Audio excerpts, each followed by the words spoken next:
Hello, everyone. Welcome to today's live. I hope we're going to have a lot of fun today. I hope you're ready to be triggered in 10 different ways. Today I have with me Zane Griggs. Thank you so much for coming on. Adrian, thank you. I appreciate it. We met just a handful of months ago at Meat Sock. Yeah. And I could, at the time tell that you played outside the box. So I appreciate. I'm not surprised we're having this conversation, but I appreciate you inviting me on. I just want to share that there is proof that we've met before, like in real life.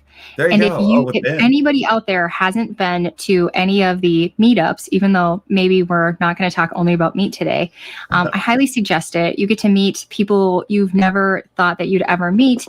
You get to make friends. It's such a great experience. And we have a meetup coming up, and you're actually on one of the panels, right?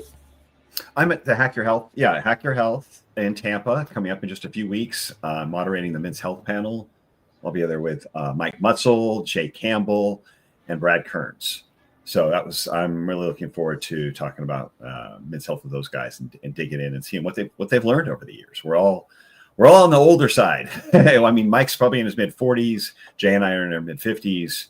Brad is coming up on 61. And so there's a lot of trial and error under those belts, So that's what I'm looking forward to unpacking. Zane, if people don't know who you are, could you tell us a little bit about yourself? Because I met you and I was like, wow, this guy seems very much like Hollywood. What is this guy doing in the middle of Tennessee with all of us normal folk? Well, I actually not Hollywood at all, but I did grow up in California, but I left there about 28 years ago, moved to Nashville. So I'm in the Nashville area. I've been here like a long time, and I've been a fitness trainer, health coach as that evolved, since about 98. And so I've got a lot of time with helping people really, most of the time metabolic issues, weight loss, and a lot of trial and error through that. But I really started playing with diets, really experimenting with diets in my early 20s, so like early mid 90s, just because I'd seen my relatives struggling with metabolic disease. And so that's not going to be my future. And so I was already starting to exercise. I started working out in college. And then I actually followed a vegan vegetarian diet for about 3.5 years at that time in the mid 90s. That didn't end well, but I did learn a lot about food, but it definitely was not my ideal diet by any stretch. And then in 2002, I was working with people, but I came across the basically Atkins diet, low carb dieting, and began recommending that for my clients who wanted to lose weight. So that's been, a good 20 something years ago. And I was, and playing with intermittent fasting, a little 2010, 2011. And at some point I started combining those low carb diet, intermittent fasting, fasted workouts, and did that pretty consistently for close to 10 years, all three of those kind of lumped up together until it burned out, until I basically hit a wall, cortisol through the roof, thyroid struggling, bad sleep, not recovering, and a few other symptoms that basically showed too much metabolic stress. And I wasn't recovering. And I realized, okay, all the stuff I've been telling people to do and I was bragging about and thinking this hormetic stressors are going to be so good for me. It was too much. It was too much. And at this point, I'm in my probably right around 50, 51, hitting this wall, and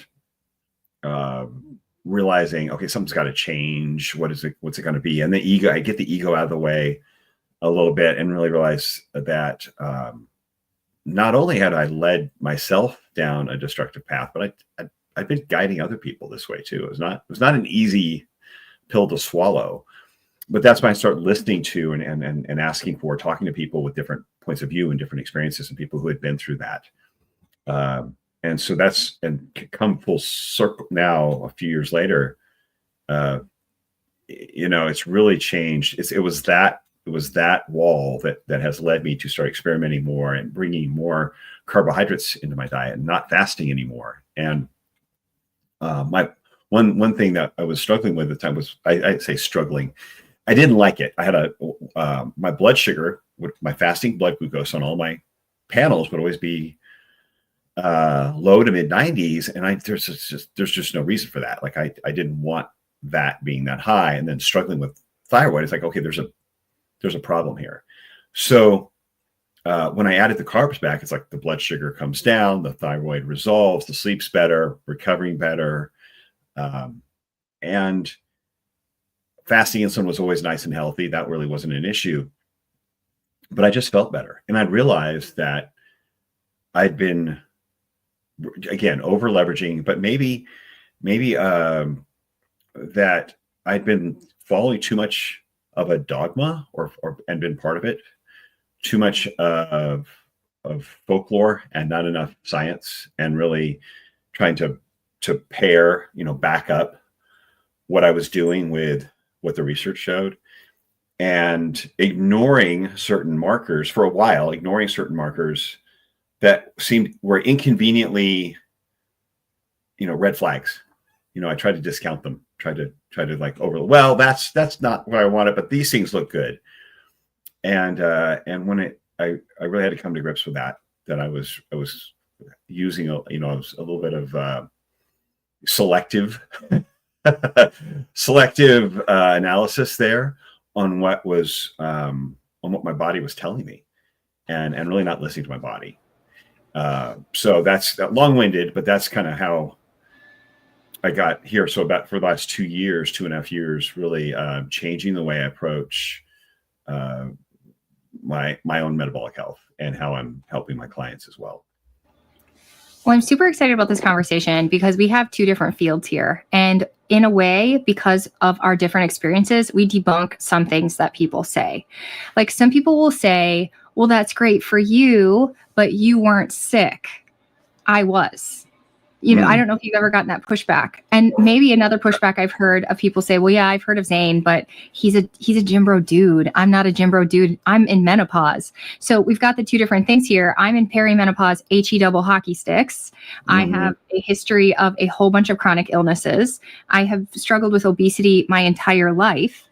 So you've got me, and then you've got someone who has been fairly healthy, but has genetic reasons of why you're very careful. You've always worked really hard at it. But even you, who's a very healthy, robust person, saw issues. So we're coming from two different camps. And in both camps, we ended up seeing issues once we opened our eyes. And to be honest, I didn't open my eyes until maybe June. So I'm kind of new at opening my eyes to the carbohydrate thing. But prior to opening my eyes to the carbohydrates, I started the BHRT and the thyroid medicine. That's where I started. When I saw things were falling apart, my health was getting worse. My symptoms were getting worse. I carnivored as hard as you can carnivore. That's where I started. And I ended up in peptides. So when we met, it's always weird to go to a meetup and people are like, okay, cool. What's cool about you? Who are you? And you're like, I don't even know where to start, where this is going to hit, how this is going to go. But I was like, okay, I'm the lady that does carnivore plus peptides, which I know you've been speaking out a little bit against, but we can have that conversation. Not all conversations have to be agreeing, right? Well, yeah, I mean, I would just, and I would say it's, I don't want to say against it, but I think I found a better pairing. That's how I would say it. I'd say I'm not. So yeah, not as aggressive as that sounds, but but for sure. But I'm happy to discuss it with you, and absolutely, yeah. So we have a lot of science and a lot of things, so if people are new to me, which you probably aren't because you're probably following my channel right now, I've tried Biggest Loser, I've tried low calorie, low fat, and lots of exercise, chronic exercise. I've been a chronic exerciser the whole time, but you could never tell because I was between 330 and 180 pounds most of my life. So you couldn't tell. And people would look at me and they would go, well, she just needs to try harder. She's just not restrictive enough. She doesn't have enough willpower. And once you meet Adrian, you realize like that is the definition of Adrian is willpower. You want me to work out 5 hours a day? I'll do it. You want me to eat nothing but sardines? I'll do it. You want me to drink nothing but water? I'll do it. You tell me what to do to be successful. I will do it. And now I think it's similar a little bit to your path, where I look and I thought everything was truly just chronic illness. And I'm now starting to wonder if many of my issues were all the things I was told to do that were supposed to be healthy, that were actually accumulatively causing stress on my body, making everything a little bit worse. Does that sound Oh yeah. possible? Oh yeah. Because I went through the same thing where it's like there were things I attributed to. I mean, not that I had I wasn't trying to address a particular ailment. I was just trying to like optimize, right?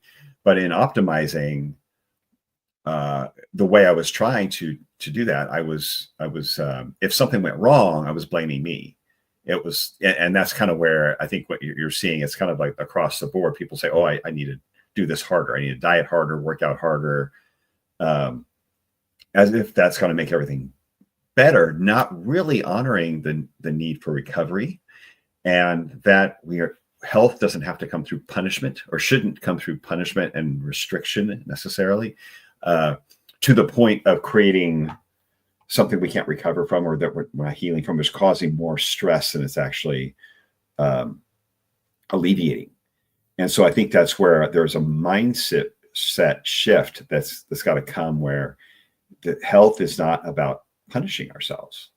It's not about boot camp. It's this is about nourishment. And so I think that's where the mindset needs to shift, to go from punishment to nourishment. I think you've said some things I really want you to go into, where you see things differently than some other people do. Like, there's a lot of reels out there about how people choose to be fat, and people choose not to have willpower. They chose that. And I think that you, from a metabolic position, are seeing that much differently. And I would just say, as a person who's been overweight my entire life, even carnivore, I was considered obese. Most of that overweight or obese, I never hit healthy range ever, not one time. It was always obese or overweight. So I see it differently, because I think that if people got to choose, every person would choose skinny fit. Mm-hmm. Of course. How do you see it these days? Yeah, no, they would choose that. I do see a lot of people at some of these conferences and meetups and so forth who are still very much struggling with their weight, and they're stuck, and they don't know what to do, and they feel like I'm doing everything right. There's a lot of frustration that is under the surface, that's underlying. It's not being addressed, and then there's a lot of negative symptoms that aren't being addressed, and that's where a lot of my issues have come. And lately, where there's no one's truly addressing some of the problems and side effects that are coming from some of these,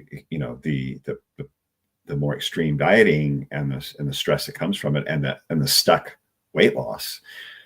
They're not addressing it in a constructive way. It's usually you need to diet harder. And it's a variety of answers from different sides, which is very confusing, where, oh, you're fasting too much, not enough fat, too much fat, it's your protein's too high. It's a variety of little tweaks. Really, in the big picture, they're missing the big component, which we'll get to. But I think there's one common denominator across the board on all of these people, with the slight variations of the same diet. And there's a really simple and effective solution, which we'll get to. But no one wants to talk about it, and no one wants to admit that this might be helpful, even though there's thousands of people who literally said, that really helped me. This really helped me. And when they say that, they get pounced on, whether in social media or at a conference. They get attacked for saying what ultimately helped them overcome some of these side effects.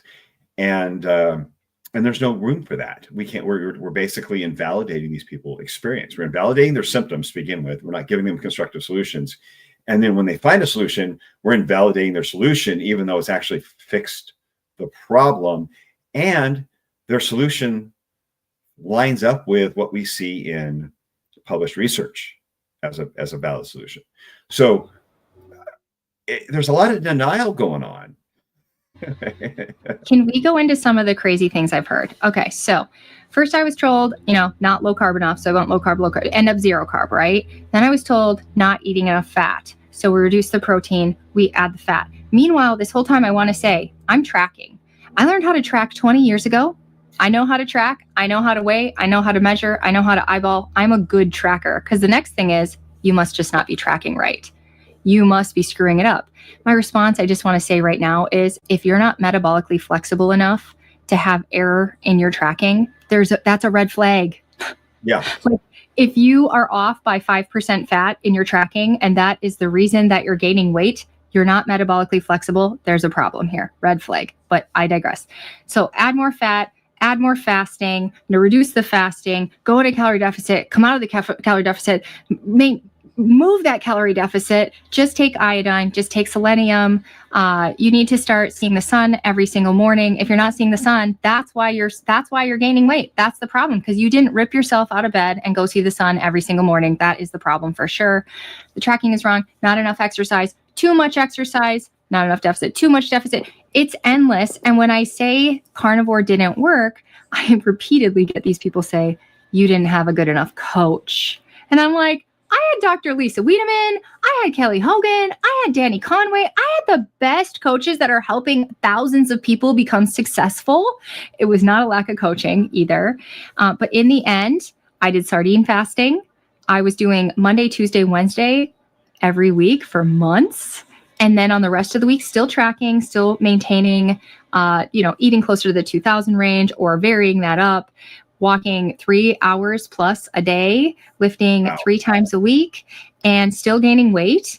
And then also I did the lion diet. I did that for almost 2 months, tracked the whole thing, put it on Facebook or YouTube. So if anybody wants to go verify if I did it right or not, please go watch my videos before sending me comments that I'm just too dumb to do lion diet. Meanwhile, exercising.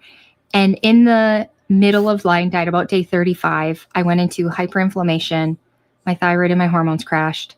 Hyper food noise, just not sleeping. The cringies where everything everybody does just makes me want to punch them in the face. And I'm not a violent person. And I still did it because I was like, you just got to keep going. It's healing. This is part of healing. I told myself. So I made it almost 2 months before saying, that's not the ticket.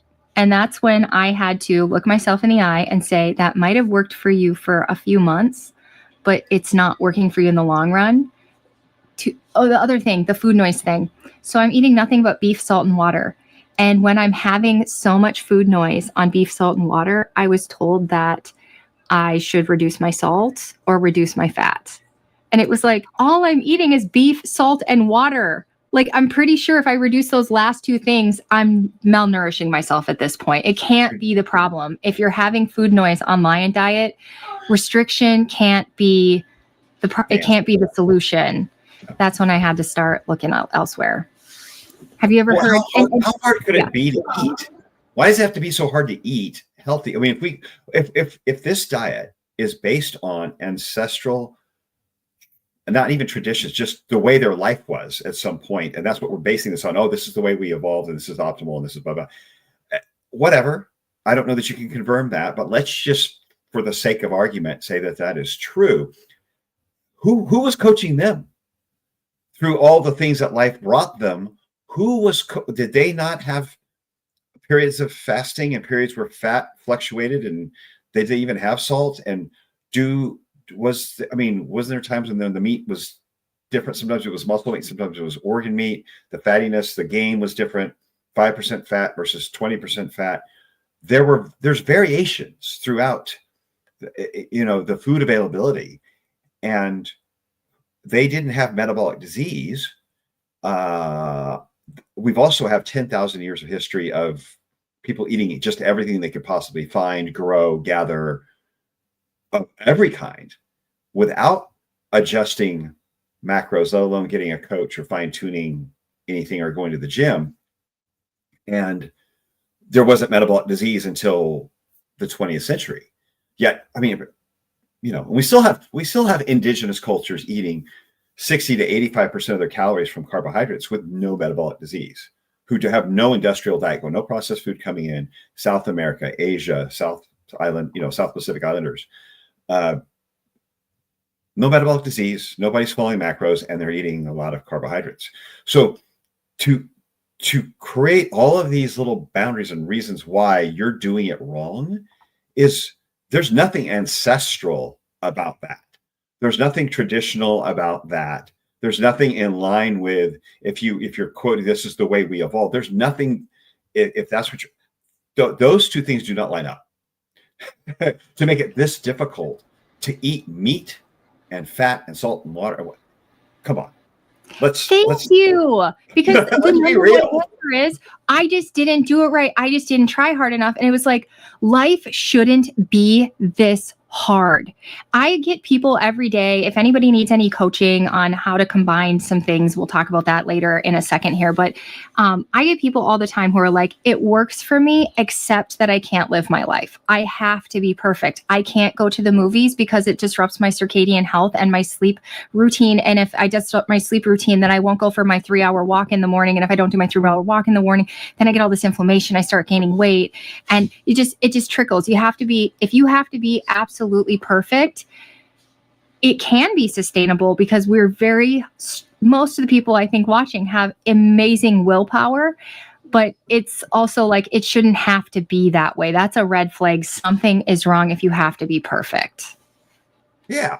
That's not, who has time for all that? I don't know.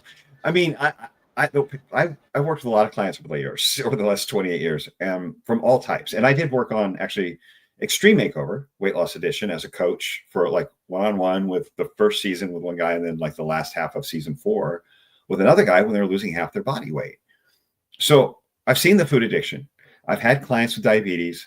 I have a lot of clients right now who are high performers, 40 to 60-year-old business owners, or somewhere in the C-suite, and who just want to perform on a high level. Their stress levels through the roof. They're traveling all the time. They're changing time zones. They get done with work after 10 hours of work, and they got to go entertain or meet with clients. They have long business days. They're busy, high stress, aging. They don't have time every day to do all these things. They don't have time to spend 4 hours on their routine every day. So, and they have to perform at a high level, and they want to be lean and fit. And so this is where life still has to happen. If you're raising kids, life still has to happen. And you certainly don't want to make this example of what you have to do to be healthy and live life with all this stuff for your kids. Like, is this what we want to be teaching our kids? Is that you got to do go through these hoops, and it still may not work if you're not dead solid perfect on this person's plan. So that we're not setting a good example for our kids, and it's not working. Because after Lisa's video that she put out a couple weeks ago, talking about all of her issues with this and what she's been doing and what she's been struggling with over the last few months, she had over 1,100 people message her directly, not comment, message her directly and say, "Me too." And sometimes it was, I did this and it fixed it. Or it's like, I'm struggling with this. I don't know what to say. I'm scared to say anything because I'm afraid everybody's going to jump on me. There was a mix of answers, but it was a bunch of people who've been struggling with the same thing. And this is a big problem. This is not one or two people or a handful of people as people are trying to make it out to be. You have one or two people who are in leadership, or a handful of people who are in coaches in this community, but you have thousands more who have attempted this diet or been on this diet for a long time. And when they ran into problems, they either quit because they couldn't find answers, or they found a solution that isn't palatable to the people who are the people in the group, and they take heat for it. So that's where some of my temper gets up with some people online. I'm really happy to answer open-minded questions and people who are curious, but when they start getting in, there's a little guy, and there's start coming in and start invalidating people's experience or telling them that you didn't do it right, then I'm like, sorry. That's not okay. Thank you for bringing that up. When I came out about what helped me, I had hundreds of people message me that they were in the same boat. And even some of the big people in the carnivore community, they made podcasts about this, and they didn't specifically name me, but they said, well, she is attracting people like her, which makes her feel like it's so many people. But then Lisa comes out with a bigger audience, and you just multiply my numbers times hers, and it's not that I am a unicorn. It isn't. And then I'm only attracting unicorns. There are people who've been 5, 10. I have testimonials from people who were 5 and 10 years carnivore, and they switched things up like me. And they're like, it's exactly what I needed. And they wish they would have done it sooner. And we'll talk about 2 different routes and how maybe they could even work together on what solutions people could do if it's not working for them.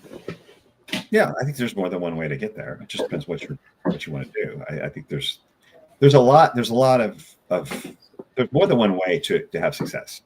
It's not such a narrow road as we've been made to think. And but people need to understand how their bodies work a little better. And there's a lot of mythology out there that's floating around like it's fact.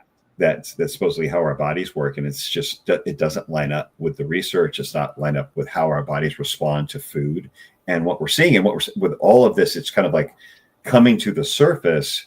It's a lot of evidence.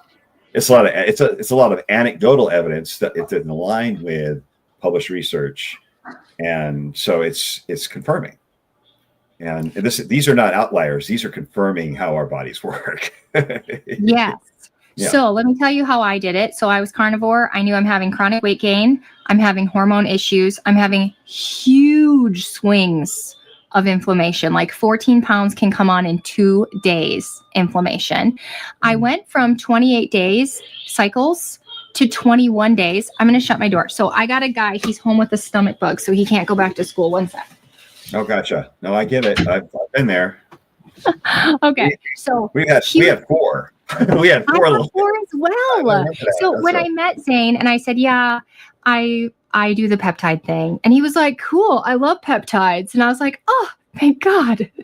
And the other person we were talking to, Ben has always also researched, I think he's tried some certain ones, not necessarily GLP-1, but right. It turned out as I walked around, there were actually quite a few carnivores who were open to the peptide thing, and some of them were doctors. They'd been using them in their practice.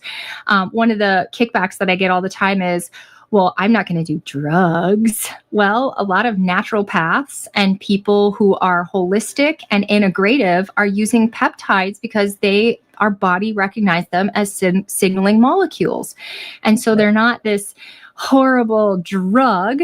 We all see what's happening in the world where people are being overdosed. They're not being given information, and they're just being said, hey, this is the ticket. Just take this and you're good now. We all see the problems with that. But when you use peptides low and slow, it seems to be very healthy to help the body start signaling again. So I tried the BHRT, tried the thyroid medicine, still doing those things, working on those things. Mm-hmm. And then I heard Dr. Tina Moore, which you should totally, you and Tina need to hook up too. Tina, she was talking about how people with autoimmune conditions, thyroid issues, inflammation issues, all these different issues, how if you go low and slow with GLP-1 and you combine it with eating plenty of protein, getting exercise, how it could be such a game changer.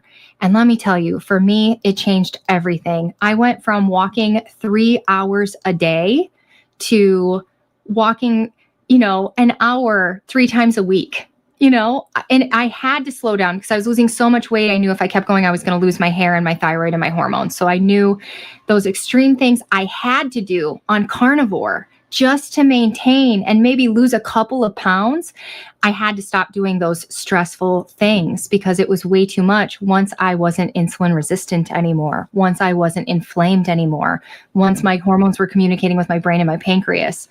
I did some experiments with some non-carnivore foods and I didn't get sick. And I didn't get crazy. And I was like, oh, weird. When my hormones are communicating, I can have something besides meat. So it just slowly started painting this picture for me based on experience. Because if you experience all those symptoms, if you experience chronic weight gain, if you experience inflammation, it's hard to tell me anything otherwise. But when I Right. had a different experience, then I was able to embrace that, okay, so it wasn't my lack of effort. It wasn't my lack of dieting. It wasn't my lack of restriction. It wasn't my lack of anything. There was actually something not communicating in my body. So you keep going down the line. That's where I started learning. I started speaking to more practitioners. I said, I'm not in a moldy house, so it can't be mold. My hormones are doing great. My thyroid's doing better, so it can't be that. My insulin resistance, I didn't ever tested positive insulin resistant because I've been so low carb for so long. It never came up in my labs, but I'm not chronically gaining weight anymore. So why am I still having issues? And I spoke to a few different practitioners who said my body was stressed out. I'm like, what? But I go to bed at 8:30 and I journal and I try not to yell at my kids and my hormones are better. And I do wear the blue blockers. I don't have them on now, but I'm doing all these things. How can I still be stressed out? And one practitioner was kind enough to say, maybe what you think is healthy actually isn't. So he didn't flat out say, you're doing it wrong.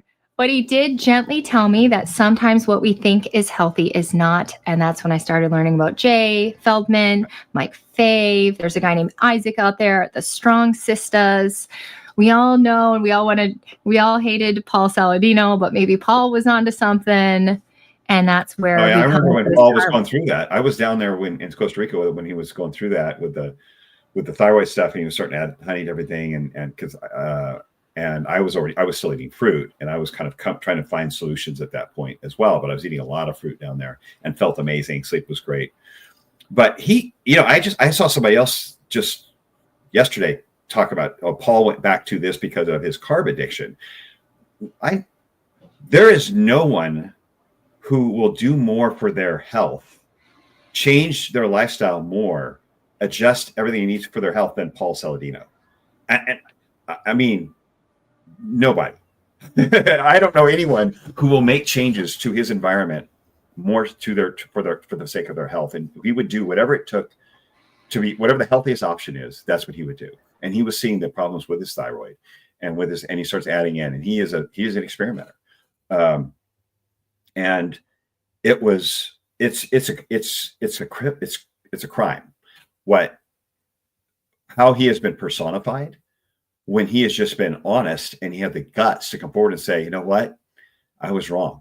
I went through but then this started happening. He's been an open book with it, and he shared what he walked through and what he found, and he showed his blood work, which a lot of people in certain parts of the carnivore community or low carb community aren't doing. They aren't showing their blood work. And he said, this is why. This is what happened. And when I changed my diet, these things corrected. And he continues to stay curious and change and adjust and measure in everything from EMF to his diet to sleep to, you name it, he's modifying it.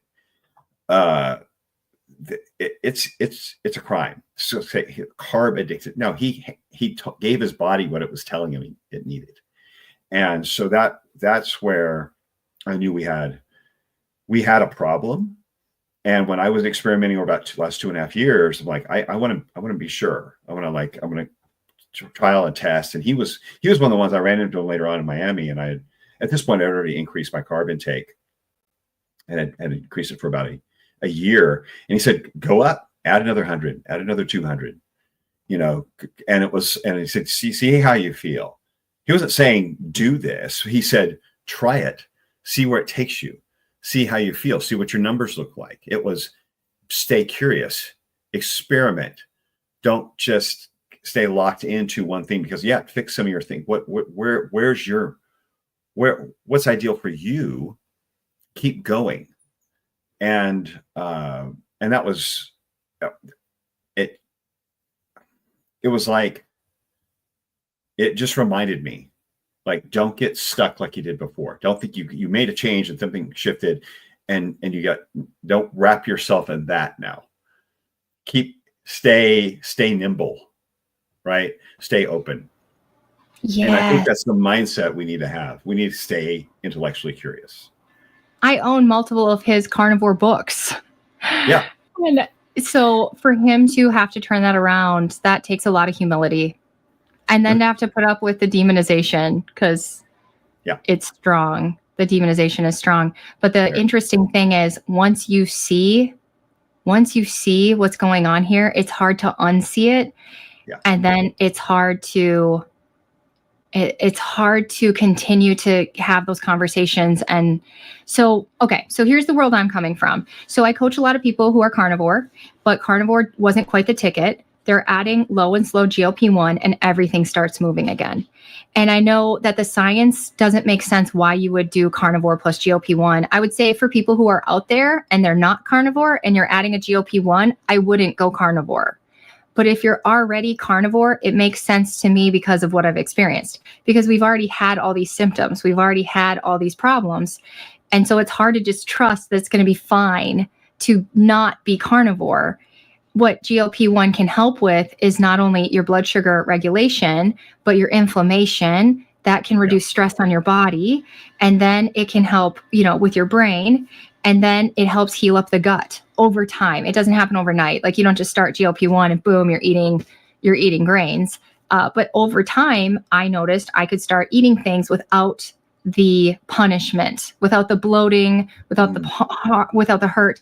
So slowly over time, my gut is healing, my blood sugar is healing, my signaling is healing, those things I had problems with before.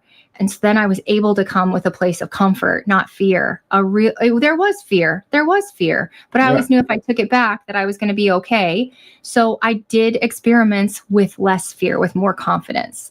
And so for me, that was a great ticket. And so that's what I do. A lot of people, they'll add the GLP-1, they'll realize they can eat tortilla chips now. I mean, I'm not saying eat tortilla chips, but, and it gave them peace to be able to move forward, to live their life again. And then for most of the people I work with, though, I'd say are very, very, very carnivore. And then adding the GLP-1, seeing the relief. And I think it just takes time. I don't want to push people where they're not comfortable being. Sure. I know I had a friend who did the sugar diet. She went from carnivore to sugar diet. She was sending me stuff every day. Every day she sent me at least one podcast. And I was like, I really don't want to hear it. Eventually, though, she sent one that was worded the right way. It was a Jay and Mike, and it said, sugar doesn't cause insulin resistance. And I knew that and nobody ever said that. Nobody ever says sugar doesn't cause insulin resistance. In fact, I have people in the carnivore community who will go off on me on how sugar causes insulin resistance. And I'm like, I know now that you're wrong. And maybe I can't say 100%. Maybe there's a couple cases out there, but I know that's wrong because I've been low carb for 20 years. So if I'm getting more and more and more and more and more insulin resistant, how is that when I'm not the one drinking pop? I'm not the one eating ice cream. I don't eat cake or cookies. I for sure haven't eaten one of those things since my gastric bypass because I've had reactive hypoglycemia ever since. So how am I becoming more insulin resistant if sugar causes it and I don't eat sugar? Oh, I have people freaking out on me online for telling people to eat fruit, rice, and potatoes. Like that's going to cause insulin resistance. I'm like, in what? Where and when has that food historically ever caused insulin resistance? We have no evidence of that. There's nothing dangerous about it. And they act like and they lump it in together with cookies, cakes, and donuts and chips. And it's like, no, those things have fat, a very processed oxidative fat in them. I could call them a fat. I could call a donut a fat or a chip a fat as easily as I could call it a carb because it's got a ton of fat in it. So, and it's got the wrong kind of fat usually. So it's really, there is still a number of people who believe, including doctors, unfortunately, who believe that sugar is a driver of insulin resistance. And there are a ton of them. They will not admit it.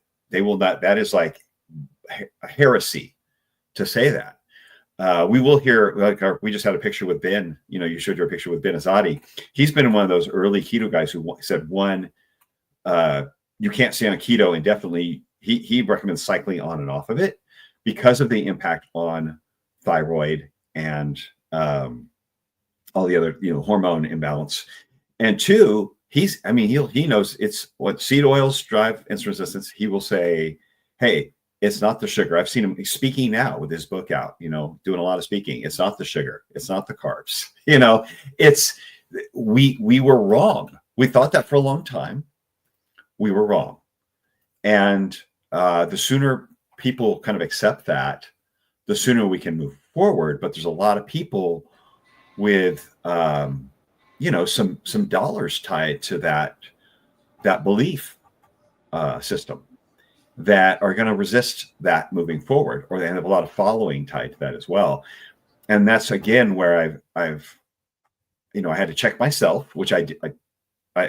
That was not really my issue. I never wasn't like raking it in off of being a trainer and a coach.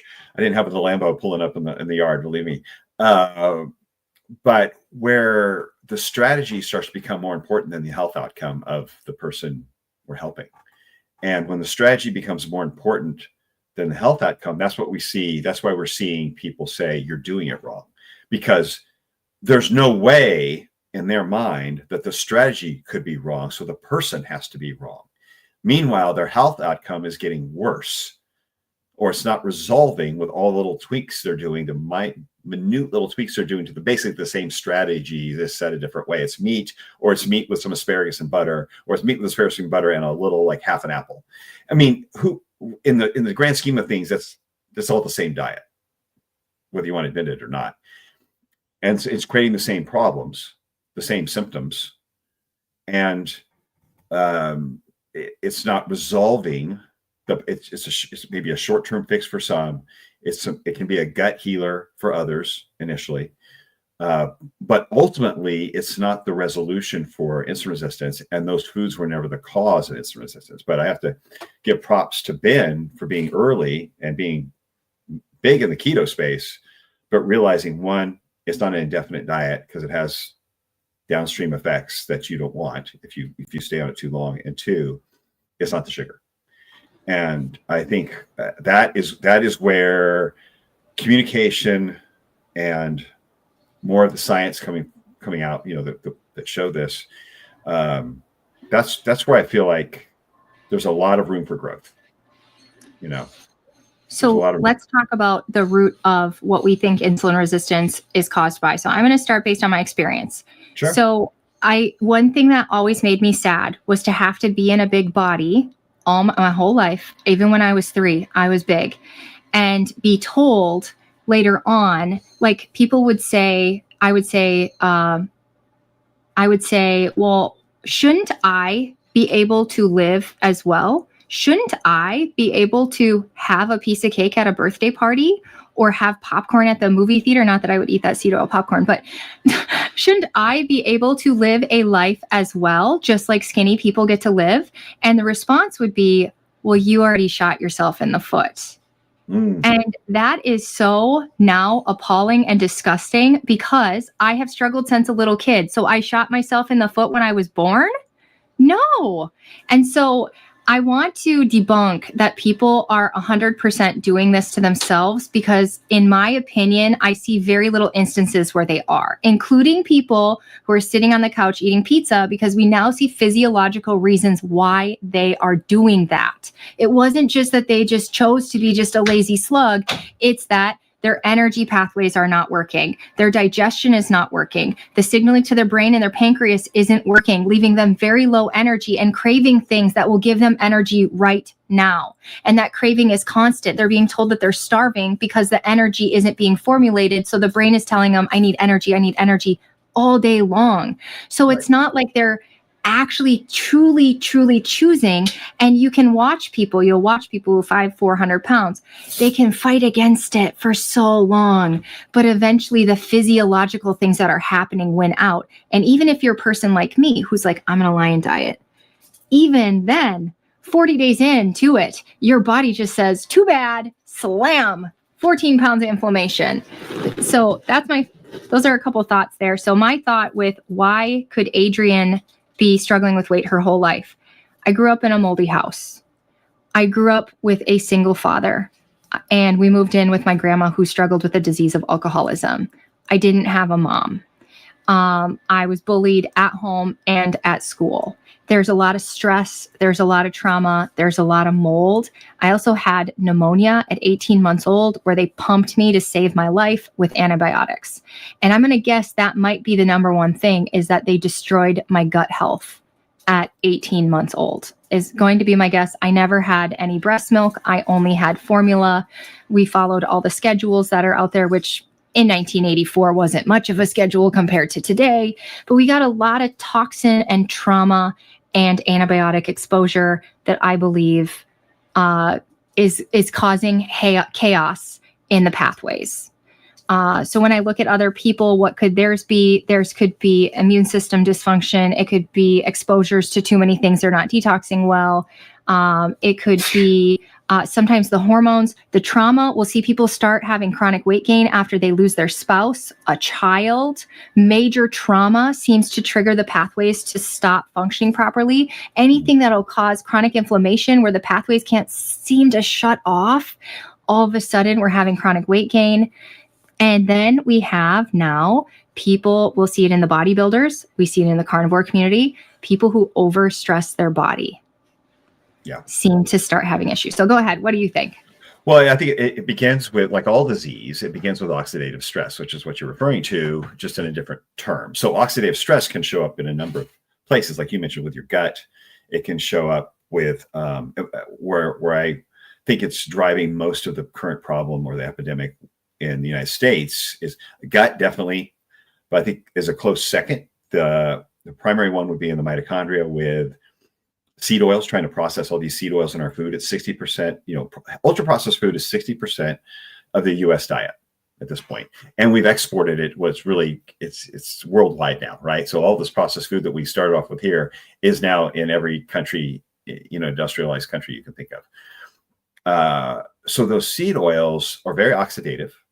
And when they get in that mitochondria, which is burning them with oxygen, you have a very hot, basically you have a hot burn, which is damaging in large amounts, damaging to the cell. So we go back 120 years, we didn't have these seed oils. And when we did have this kind of the polyunsaturated fat, it was in nuts, seeds, fish, things like that. But it made up a very small percentage of the fat coming into our body from these plant sources. And so when we started producing these oils, we went from something that was like 3% of the fats, or maybe it make up 3% of our body fat, to now the biopsy showed as much as 2021, I believe it's like 22% of our body fat is now made up of these seed oils. We're storing them at a higher level because they're in a higher level of our diet. They're now 20% of the average American's calories and 80% of the fat that they take in,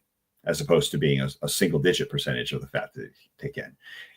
So that is a big shift in our diet. And that is also when obesity, diabetes, the level of heart disease we have now also began to rise. We had 1% obesity in 1900. Even in 1930, type 2 diabetes only impacted about 1/3% of the population. Early 1900s, heart disease was so rare, most cardiologists never saw a case of a heart attack. It was a rare, now it kills 1 in 4, right? So we've developed these diseases over the last 120 years or so, parallel with the introduction of these ultra-processed foods, backed by primarily these seed oils, other chemicals, the glyphosate, all the things, heavy metals, all these things that come into our body and disrupt the gut. They create oxidative stress. That oxidative stress impairs energy production. In other words, turning the food you eat into ATP, which is cellular energy. In that disruption, when we have a disruption of ATP, if it doesn't turn into ATP, it becomes generally stored as fat. Now, in a healthy body, you can have a lot that doesn't go to ATP. It can be burned up as heat. It can go out in your gut without storing it as fat. But with a disrupted mitochondria, a disrupted metabolism, a lot gets stored as fat rather than turned into energy or burned up as heat.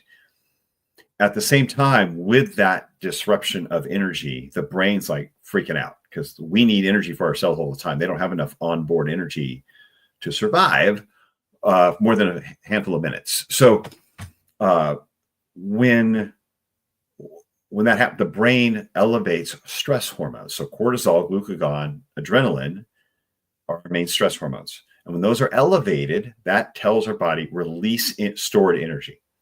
And so you might have stored energy released from the liver in terms of glucose. So raise your glucose levels, blood sugar, and you release fat. So fat gets broken down and put in the bloodstream as well. So now you have this abundance of energy and elevated stress hormones. And these elevated stress hormones, you usually have more fat being broken down than glucose coming out. And then we see this in research where we have someone with, say, fatty liver disease has a 50% increase in their fat oxidation or fat release and a 30% increase in gluconeogenesis. So they're creating more glucose. And when that fat oxidation, all of that fat hits mitochondria, there's a competition there in the mitochondria between oxidizing glucose or oxidizing fat. And in this disrupted mitochondrial state, disrupted metabolic state, the fat starts blocking glucose from being metabolized or oxidized in the mitochondria. And that creates a backup of the glucose. So it's not getting metabolized, but we're still making it. The liver's still pumping it out. The liver's pumping out through the gluconeogenesis. We can't metabolize it. Some of it gets backed up, turned into lactate. But then it basically gets backed up in the bloodstream, which then elevates insulin. And that's when we see the insulin resistance and the high glucose blood sugar. It's the backup from not being able to get oxidized in the mitochondria, but it's because of the excessive fat oxidation taking place from these stress hormones. And as you mentioned, there's several things that can raise the stress hormones. All we have to do is raise these stress hormones for this to take place. Could be taking corticosteroids. That does it, right? But that's usually a temporary trauma. You have a family member in the hospital. You don't feel like eating. You're stressed out. Your body will do this to give you fuel in the meantime while you're stressed out. Fight or flight. It's a fight or flight mechanism, right? It's a starvation mechanism. If you don't have food available, this is how our body creates calories for us to eat. You haven't eaten calories. Your body's creating calories. This is how someone on a low-calorie diet who's under-eating, right? They're not eating to maintenance calories, or they're under-eating can still store fat because they're making it. They're putting more calories into their system than they're eating, and a lot of that fat does not get oxidized. It gets stored as fat, and then the glucose can also be stored as fat because it's not getting metabolized. So this, and again, stimulation, gut is the other one I didn't mention, but if you have inflammation in the gut, that can create oxidative stress, which then impacts the liver and the stress hormones as well. Endotoxin, which can be formed in the gut, from the bad food, from the abundance of processed grains can often feed it. They may not necessarily start it, but they can definitely feed it and make it worse. And so there may be several causes to the oxidative stress, but it really comes down to oxidative stress, elevating stress hormones because of the energy deficit created by the oxidative stress, creating a dysfunction in our mitochondria, basically, and how we're oxidizing fuel, which creates a backup of the glucose, which then elevates the insulin. The insulin and the glucose are symptoms, just like diabetes, just like fatty liver. They're symptoms. It's a symptom. The root cause is down with the stress hormones and the excessive. So basically, we see over and over again in research, insulin resistance driven by stress hormones and causing an excessive amount of fat oxidation, which is creating the insulin resistance. And so that's where I know that got complicated, but the thing is, it's not as simple as we put this fuel in the lawnmower instead of this fuel in the lawnmower, and then everything works. We're not lawnmowers. We have chemistry and hormones that fluctuate based on what our environment is telling us and what we put in our body. And then what is growing in our body that we may not be aware of, like in our gut. And so it's not as simple as we'd like it to be, but much of the way we've been addressing insulin resistance and metabolic disease up to now is, again, just addressing symptoms, and it's not addressing the root cause. And I think that's where our mind needs to go. Is like, let's go farther upstream in this problem, and how do we resolve this issue here with the stress hormones and the metabolic dysfunction at the mitochondria? Thank you for debunking thermodynamics, because that's one of the first things I get is, it's just calories in, calories out, babe. And I'm like, listen, I was 330 pounds. I was eating 1,200 calories a day. I was running half marathons. I got down to 230. I started gaining weight again because after losing 100 pounds, it signaled. Yep. So let's take it back a step. We're going to call it something a little differently. Every time you consistently signal to your body that there is stress, your body is smart enough to downregulate. And I know we go into this primal diet thing, but let's just go with that for a second. I'm out in the wild because I'm actually part Native American. My dad is an elder in our local tribe. My Native ancestors, they would have harvested wild rice in the fall. They would harvest squash and corn and all the different things that they could find. And people will say, oh, it's not abundant. Apple trees are abundant where we are. We would have had dried that. We would have put things into a root cellar. So not only did we actually eat carbohydrates during the fall, there's berries during the summer, the different seasons, we also knew how to dry and store them. So we would have things during the winter. So if we're only eating meat and we're eating it year round, that signals to our body that there was a fire, a drought, something really bad happened and we didn't have any, or we're a terrible hunter. Something bad happened because we have nothing. And would there have been times in the winter where maybe we would have fasted? Maybe it would have been the end of the winter, hopefully, if you stored things properly. And also, most population lived as close to the equator as possible, so they weren't enduring these long winters. But we all have to admit a long winter is a stressor on the body, and that it would signal to down regulate. So if we eat carnivore for more than a period of time, it is signaling to down regulate to our body, right? Right. So lower thyroid, use less energy. Yeah, use less energy, down regulate thyroid, sleep more, less movement. You don't feel like moving. You don't feel like exercise. You don't feel like anything extra. It's definitely a down regulation to adapt to the stressful environment. When we see these people, they initially had this weight loss on carnivore, self included. Then I lost 60% of my hair and went into perimenopause. And I wasn't in perimenopause when we started. And I went into perimenopause 10 months into the carnivore diet, start having hormone issues, start being cold all the time, start all these symptoms. But I was like, this must just be part of healing. Maybe it's the mold, is what I was told. I was told our labs didn't really matter because we're an ultimate human. So stop looking at that. And I'm like, but I'm symptomatic. I'm tired. I'm not sleeping. My brain is getting really, really foggy. And they're like, it must be the mold.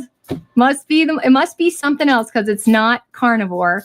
But if we just look at the fact, so the body changes, and now we see people's food noise coming back. We see people gaining weight. We see people having extreme craving for other foods, and they just keep telling themselves, if I just go back and if I'm just perfect enough, it'll work again like it did in the beginning.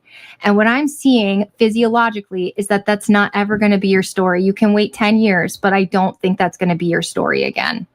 Nope. No, it's not. No, it's down regulation. Sorry, guys. Your body thinks it's starving. When we're burning more fat than glucose, that's a starvation situation. That means you don't have enough food. That slows everything down. Fat is a slow fuel. It's a slowly metabolized fuel, creates for slow movement when you're sitting still. Muscles use it when they're moving slow. Glucose is for fast moving. It's for building muscles, for power things. It's for everything that it tells your body there's abundance. So we can now burn more calories. We can have more energy. We can do more things because we have glucose on board, when the glucose should be the majority, where the majority of your fuel comes from. When we have nothing but fat, that's when the down regulation happens. The stress hormones stay high, and the stress hormones are the ones releasing that. Because if you're not eating enough, stress hormones come up. Just like, so if you have a metabolic dysfunction from the seed oils and you have less energy being created, then your stress hormones come up to make more energy.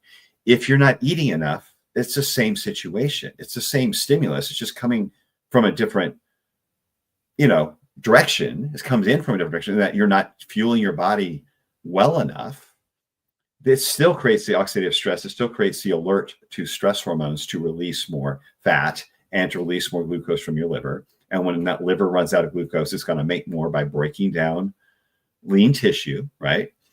And you have this high fat situation and low carb situation that keeps those stress hormones elevated. So you're in a permanent state of basically, one is catabolic because you're constantly breaking down tissue, whether it's fat or muscle, to make glucose. You're constantly breaking these down. So you're catabolic. You have steady stress, which keeps getting probably higher over the years. Reduced thyroid, so less energy being converted. And eventually, for some people, that catches up to more fat gain. That's what you're seeing, and the hair falling out is the thyroid. And it's basically it's a hormonal signaling of like you said, starvation, winter, we don't have enough, down regulation, and then eventually and insulin resistance, because it's very similar to metabolic disease with the elevated stress hormones. And so that's why we're seeing all these low carb, no carb dieters with elevated fasted blood sugar, elevated A1Cs on top of the low energy, or maybe instead of, so the symptoms may come in different order for some people, or may show up in some people, not others, but it's the same root and it's the same symptom, just like metabolic disease looks a little different for each person. Sometimes, some may get obese, some can get diabetic but be thin, some get fatty liver but not diabetic. So it's where it shows up, but it's the same hormonal environment. And it's we have to relieve that. We have to bring those stress hormones down.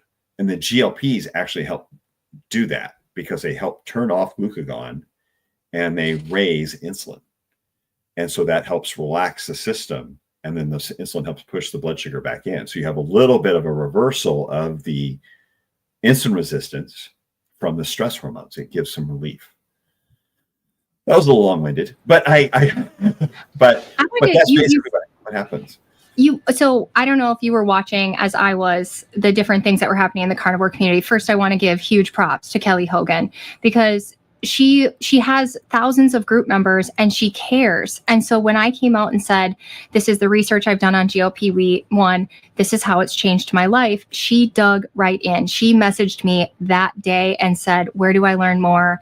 This isn't what I need, but I could see people who would need that. And she was willing to do that. She was willing to have the conversation.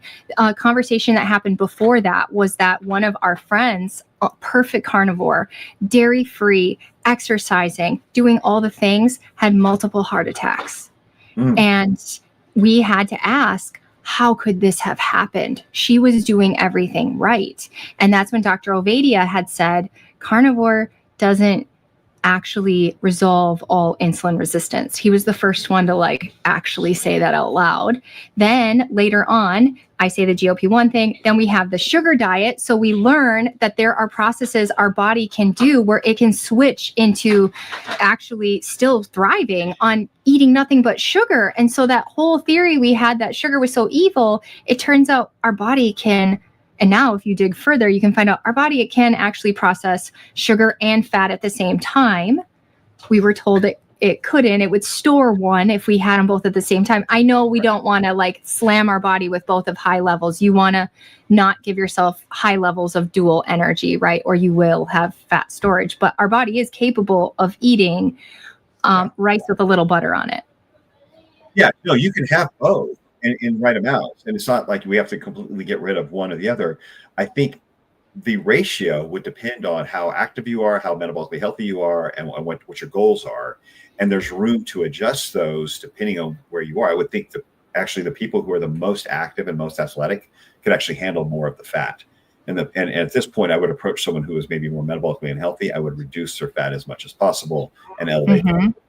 And I realize that seems counterintuitive to most people who may be watching, but it's the fat that needs to be a level of fat, or the much fat you have should be based on more current health and activity level.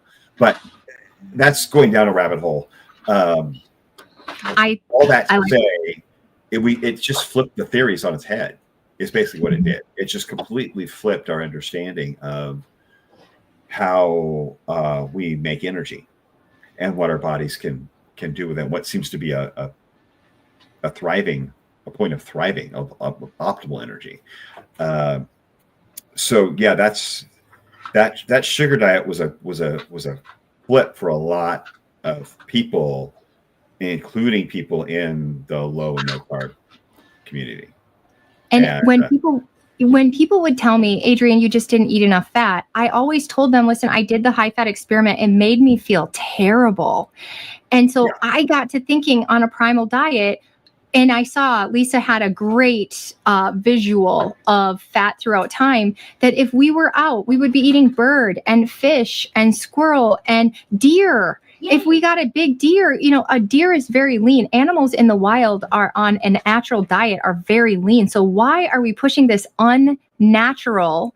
Nobody could say it was natural to have absorbent amount of fats in our diet. So the fat thing was debunked. And then I think one of the last tickers was when Dr. Saivez came out and said, hey, do you know who Dr. Saivez is? Rob? He's the carb addiction doc. Yeah.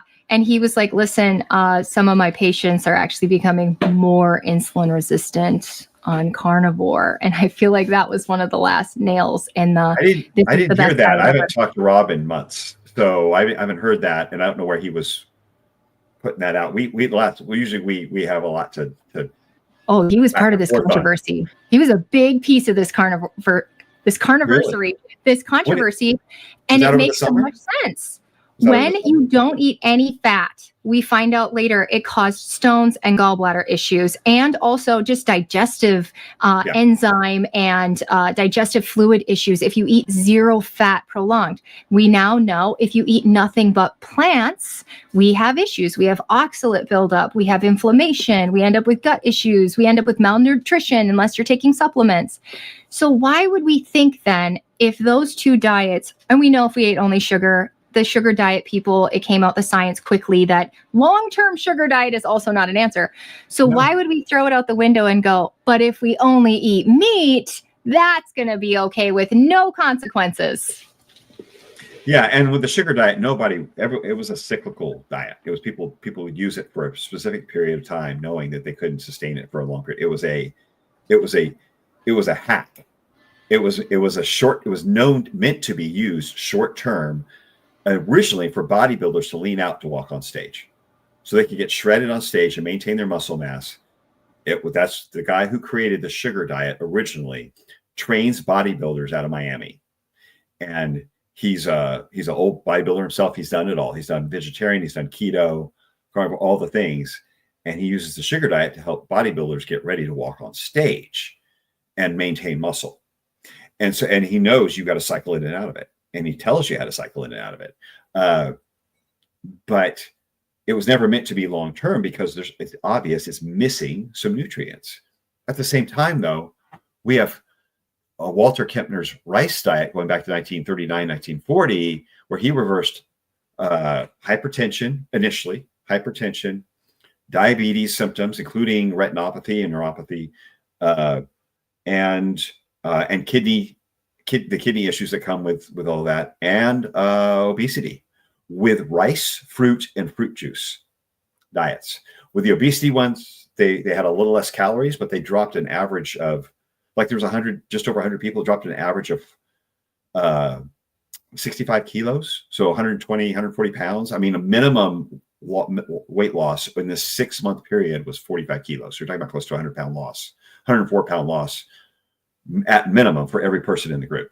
But hypertension at 200 over 180, this would have killed them back then because they didn't have hypertensive medications. So they had maybe a 6-month, at most a year to live if you get diagnosed with that kind of hypertension without medication. And he used the rice, fruit juice to reverse that. And again, with the diabetes, got them off diabetic medications. And it was basically all white rice with a little bit of fruit. So 95% carb, maybe 3-4% protein from the rice, right? And there's maybe a gram of fat of 100 just from the grain, right? And that diet it started at Duke University in 1939. It ran for 74 years. And I don't think they kept doing a diet for 74 years because it was ineffective. It was documented. And so it was not meant to be a long-term diet. It was meant to be an intervention that reversed disease that would have killed them. Though people say, oh, that's not sustainable. I don't think diabetes, obesity, and hypertension are sustainable. Personally, I'd rather just eat rice than be diabetic, obese, or hypertensive until I resolve those and then get on a nice balanced diet, healthy diet, and maintain what had just happened. You don't go back unless you put those same chemicals back in your body that create the oxidative stress. And so interventions that work, great, understand they're supposed to be short-term, look for the negative side effects and see if the negative side effects don't outweigh the benefits. But when we start seeing negative side effects from our interventions, it's time to course correct. And I think that's where a lot has gone wrong, where we turned something that was meant to be a short-term intervention, the keto diet, originally for people with epilepsy who didn't respond to medications. And then we've turned something into an indefinite, lifestyle that was an intervention. I mean, and then to the point of like, this is your new identity, and you feel personally threatened if someone says that's not the perfect way. You're a superhuman, so you can ignore the markers on your blood work that are telling you you're insulin resistant, or you got other issues going on that everyone else is concerned about. I don't want to break you up, but I got to tell you the funniest one I ever heard. Okay, that was great. That was fine. I heard that, I guess I'm not going to say who said this, but one of the head doctors in the carnivore community said that the reason that carnivores begin to wake up at night is because it was primal for us to take turns sleeping to watch for predators. Yeah, it's a cortisol issue because your liver ran out of glucose. And so gluconeogenesis kicked in when you get down to about 20% capacity. It's an easy explanation. It's documented. You get about 20, which is about 8 hours without glucose. If you have a normal diet, if you're on carnivore, it happens sooner. When you get about 20% capacity of glycogen stored in your liver, gluconeogenesis kicks in to start making more glucose. And that's stress hormones, right? So it's glucagon, cortisol, boom. That's why you're wide awake, staring at the ceiling, heart beating. I had a guy tell me my waking up to my fasting glucose in the morning at around 80 milligrams per deciliter, that was unnatural. You should be close to 100 because as a human, you were supposed to get up and go down to the river to look for your food, and you had to be on alert for predators. So your blood glucose being 80, that's not natural. It needs to be up at 100 first thing in the morning, so you could be alert enough to go hunt for food first thing and watch out for predators. I'm like, I'm going downstairs to do my mobility routine and pour a cup of coffee. I don't have predators in my house. I'm good. I'm good with 80. I don't need the elevated blood sugar. I'm more concerned about my long-term health than I want to say this in a different way. If you're waking up and you're having a high fasted glucose, that was created by stress, right? That it's was cortisol, which is normal. You're not eating sugar. You're not eating sugar. So when you wake up with that high, that was created by stress. Your body is stressed out. Yeah, that's what with diabetics. You can't feel. When diabetics wake up with a high blood glucose, like 180, 200, 250, they haven't eaten for at least 6 or 8 hours. That's it, and you can see didn't stay up since their last meal. It goes up at 3, 4, 5 o'clock in the morning, 6 o'clock in the morning, the dawn effect. That's the stress hormone being released. We all have a little cortisol release in the morning to give us a little blood sugar pump to get us out of bed. That's when we're supposed to wake up. When diabetics have that, that's not because of what they ate. That's their liver dumping glucose, and because the stress hormones have surged, and they have a higher level of stress hormones going all the time anyway. So when they have that morning bump, it's a big bump. It's a bigger bump than we get. And so the blood sugar goes up. It's not from what they ate. The elevated blood sugar you're seeing both in diabetics and from the people who are on a low or no carb diet, when they have fasted solid baseline blood sugar, that's from stress hormones. That's not from what they ate. And people will say, it's not from stress hormones. What are you talking about? And that's when you got to just think to yourself, okay, so people will say carbs are not an essential nutrient. I can tell you that when my blood sugar drops to 39 and 43, that I should go to the ER. And this happens to me. It happened to me last week because of the amount of stress in my life, because stress affects it, blah, blah, blah, post-gastric bypass. So glucose isn't essential? I'm pretty sure we would die without it.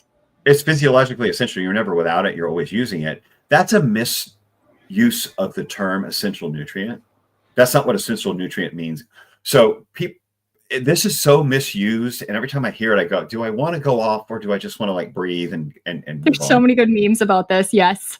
But it's just an essential. Okay, the essential macro. There's a lot of essential micronutrients. We're not going to touch on all those macronutrients. They say, oh, there's essential fats and there's essential proteins, but there are no essential carbohydrates. It's like one of those things that's correct but not right. The essential fats. What are the essential fats? The essential fats are fats that you cannot make and that are needed for survival. But the essential fats are polyunsaturated fats, omega-6s and omega-3, about 3 or 4 grams of each. So your essential fats, the actual essential fats, are polyunsaturated fats, a total of about 6 to 8 grams max. Saturated fat is not an essential fat. Monosaturated fat is not an essential fat. And anything more than the PUFA, the mix of omega-3 to omega-6, beyond those 6 or 7 or 8 grams is non-essential. Essential proteins is a special combination of 9 amino acids, okay, in slightly varying ratios. But the total that's considered essential is about 13 grams. So what you would get in 2 ounces of your ribeye will cover your essential amino acids. Everything beyond that is non-essential. Anything beyond that, the 13 grams of protein made up of those 9 essential amino acids is non-essential. Do you think you need more than 13 grams of protein or 6 grams of polyunsaturated fats to be optimal or to have health, to have optimal health or even basic health? To even survive?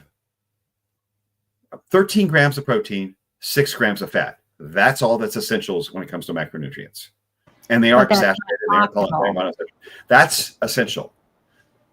Your monounsaturated fat is, and your saturated fat, non-essential.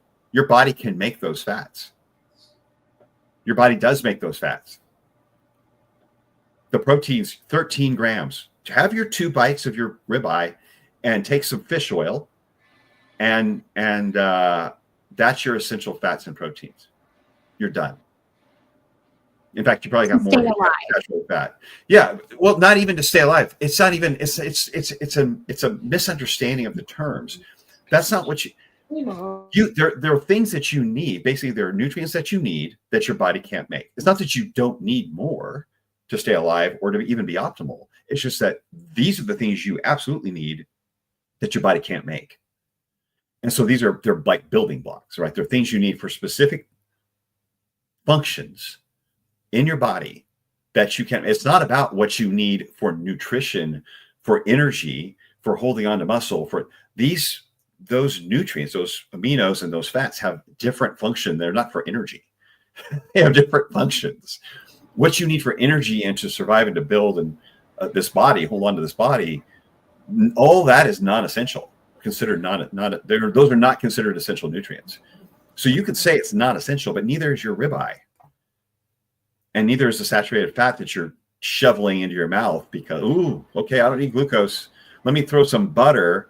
Let me throw 800 grams of, 800 calories of butter on top of my big piece of fatty meat and expect to lose 40 pounds.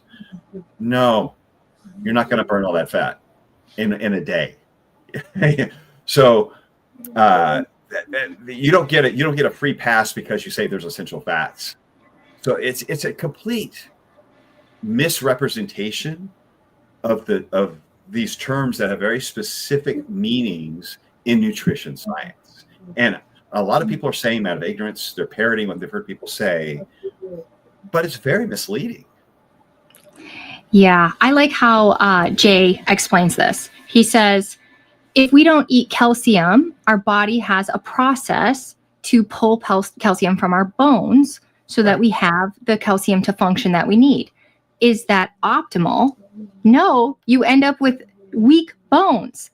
Right. So our body can create glucose, but what is the cost? Because we need glucose, so our body creates it, but the cost is to our sex hormones, to our thyroid, to our stress hormones, to our nervous system. There is a cost to not eating something that our body actually needs to function. And one of the things people said was, well, gosh, this sounds like the low-fat diet of 2010. What's the difference? Well, for me, I cut all sugar and all grains and all potatoes and all starches and was 0 low fat. So this time, as I'm adding things back, I started with the berries. Then I added I added potato, and I was like, oh my gosh, I haven't eaten potato in 15 years. My body's doing amazing with potato. And then I tried some rice, very afraid of hypoglycemia. Every time I've eaten rice, no hypoglycemia. My body loves rice. And so I'm doing things very different. I'm eating energy. Where previously, if you're just eating a huge bowl of green beans, a huge bowl of lettuce, you're not eating energy. No. You're eating, you would have to eat a lot of it to get the energy that your thyroid in your body wants. You would use up most of the energy those foods provide just in digesting them. So I eat a lot of easily digested carbohydrates. What do you eat? Because you're eating like 100. I did a week of tracking, and it was between 68 and 120 grams of protein. Or sorry, carbohydrates. See, I'm still stuck in protein brain.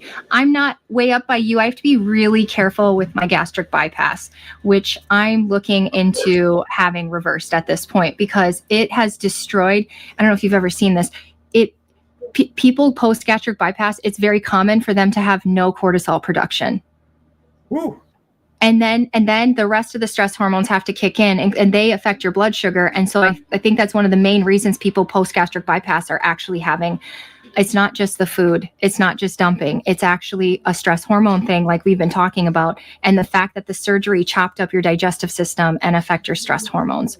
And in my research, like 95% of people who've had it reversed have had full recovery. So anyway, wow. So I'm not quite ready, and I don't know if gastric bypass, if I'll ever be able to eat the 400, but I'm going to work my way.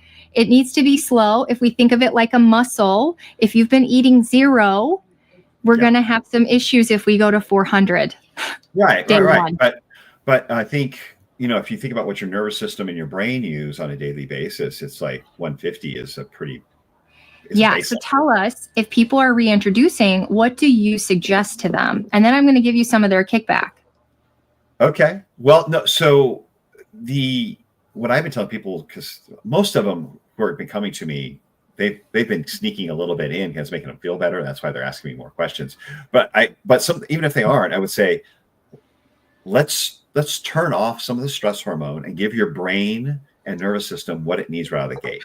So if you've been, depending on the size of the person and if they've strict carb, the lowest I would go would be 100 grams. I'd go 150. Let's get there real quick. Like within a week to 10 days, get to 150, feel solid there. If everything looks good, your blood sugar's fine. Your body's like basically your blood sugar's coming back down to normal range within 60 to 90 minutes after a meal, right? And you're not having any negative side effects from the blood sugar change, then we can take that up. If not, it's adapt. Like stay there. It's like we can't make this change without expecting some level of turbulence. If you see a little, I'm not sure what's happening, my stomach's like, they start going to the bathroom more often, right? And it's like, oh my gosh, what's happening? And it's like, there's going to be turbulence. You got to rebuild the biome, right? To get used to digesting these fibers again and these sugars and so forth. And allow for some turbulence as you make this change. Let the turbulence make a change, let the turbulence settle down, then we make the change again, because the goal would be, let's get to a 2-to-1 ratio of carbs to protein, and then adjust from there based on activity, metabolic health. So if you're taking 120 grams of protein, you're looking at 240 grams of carbs. That's a pretty good starting point for most people, unless they're coming out of a place where they haven't had any. And then I say stair step up. But you could usually get there within a couple of weeks. I mean, adding 50, 50, 50, unless it's a gut issue where you're just like, well, I'm not used to digesting these foods, and you want to let that biome regain. But as far as your blood sugar is concerned, that's a non-issue. What you're doing is shutting off those stress hormones, and you're reducing fat at the same time, and allowing your body to start metabolizing the glucose. And we can see as insulin resistance reversing in a matter of weeks sometimes. Lillian says, do we need 150 to turn the stress hormones off? I would say that's a good ballpark, because that's what the brain needs. And some people may need more if you're bigger. Like me, I would definitely need more than that to turn them off completely. Because I weigh over 200 pounds, and So, and I'm fairly active. I don't work out as much as people think I do, but I'm fairly active. And you're very tall. I'm pushing 6'2" with the hair, I'm getting shorter each year a little bit. Ben is actually quite a couple inches taller than me generally. Ben is also very tall. And Ben is talking about a lot of these things. Like I had brought up to him the toxins, and he was like, absolutely, that is contributing. And oh yeah, he's brilliant. He really is. He's brilliant. He's a studier. He's curious. He always digs in. He's never stops learning. The guy never stops learning. That's why we're such good friends. But it's not, you don't have to race to 400, but figure it out. I was at 250, 300 for a year and a half before I really jumped it up to see, okay, what can I do with this? But I kept my fat pretty high with that. And I was quite healthy and being active, but I didn't have any insulin resistance. So I had a little bit higher fat, a little bit, the carb was 250, 300, which if I'm eating close to 2,500 to 3,000 calories a day, depending on the day, you can figure out the percentage from there, but it's, 50, for some days it was like 40, 30, 30, like zone diet. Some days have been more like 50 carb, 25 protein, maybe 30 fat. And then now it's much more, I've been playing with it, brought the fat down even lower to see what I could do with it, and took the carbs up, and I dropped about 6 pounds of fat in a 7-week period, according to the bioimpedance thing, and I could see it come right off the middle. My wife did at the same time. She dropped 10 pounds she'd been carrying for, not changing anything else, dropped 10 pounds off that she'd been carrying for 12 years. And we're both in our mid 50s. So this is a good question here. If I rise my carbs above 20, my glucose rises high.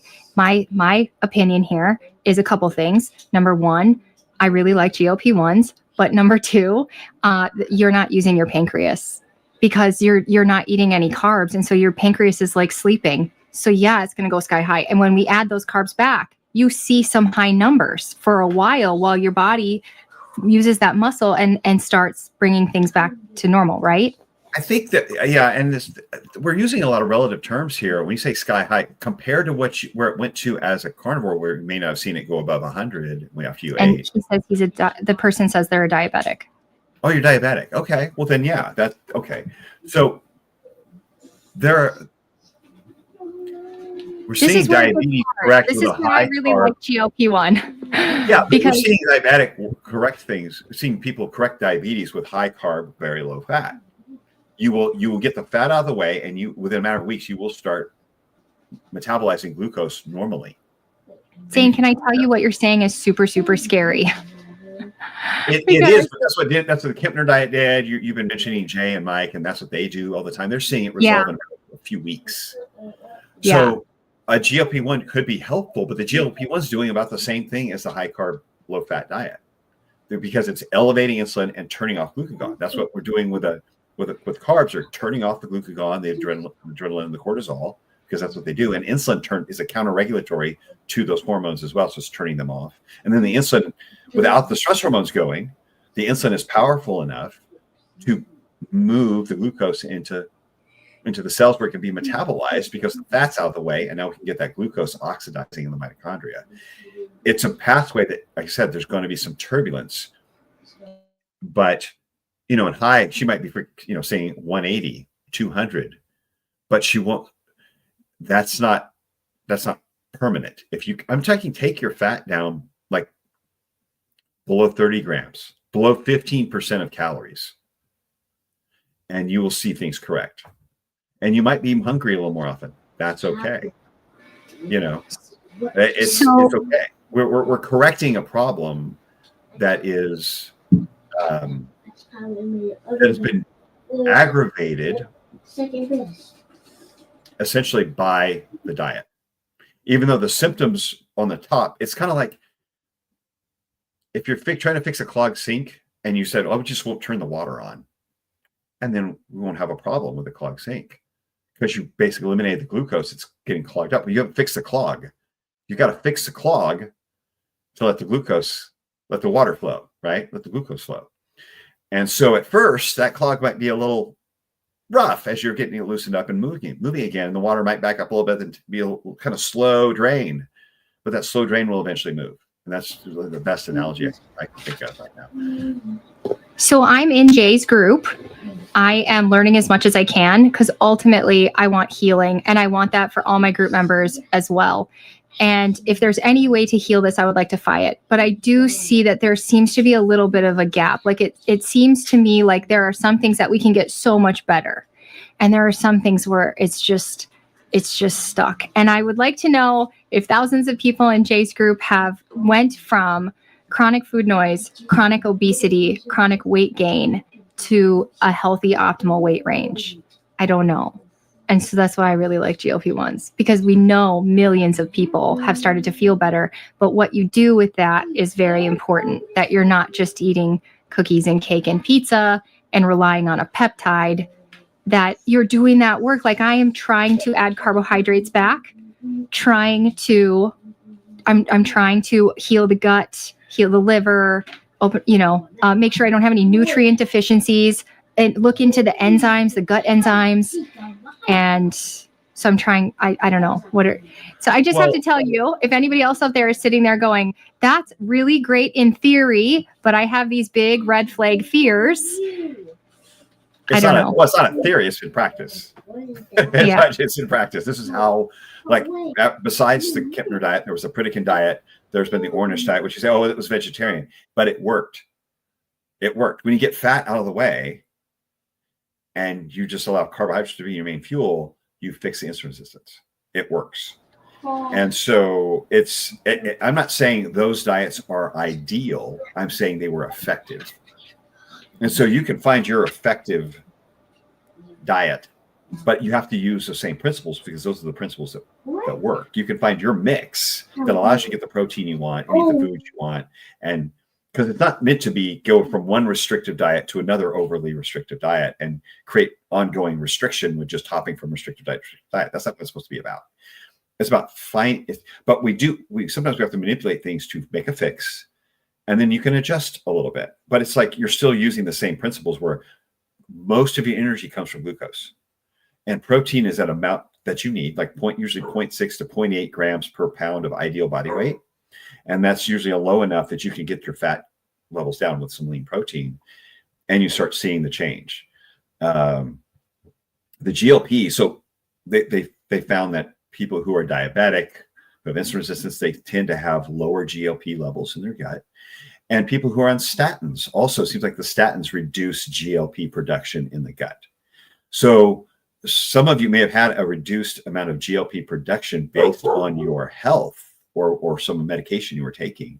And so I like the idea of microdosing or small dosing as little, the least effective dosed, so at least effective, the smallest effective dose needed is a better way to say it. Yes, because my husband can take 0.75 tirzepatide, 0.75.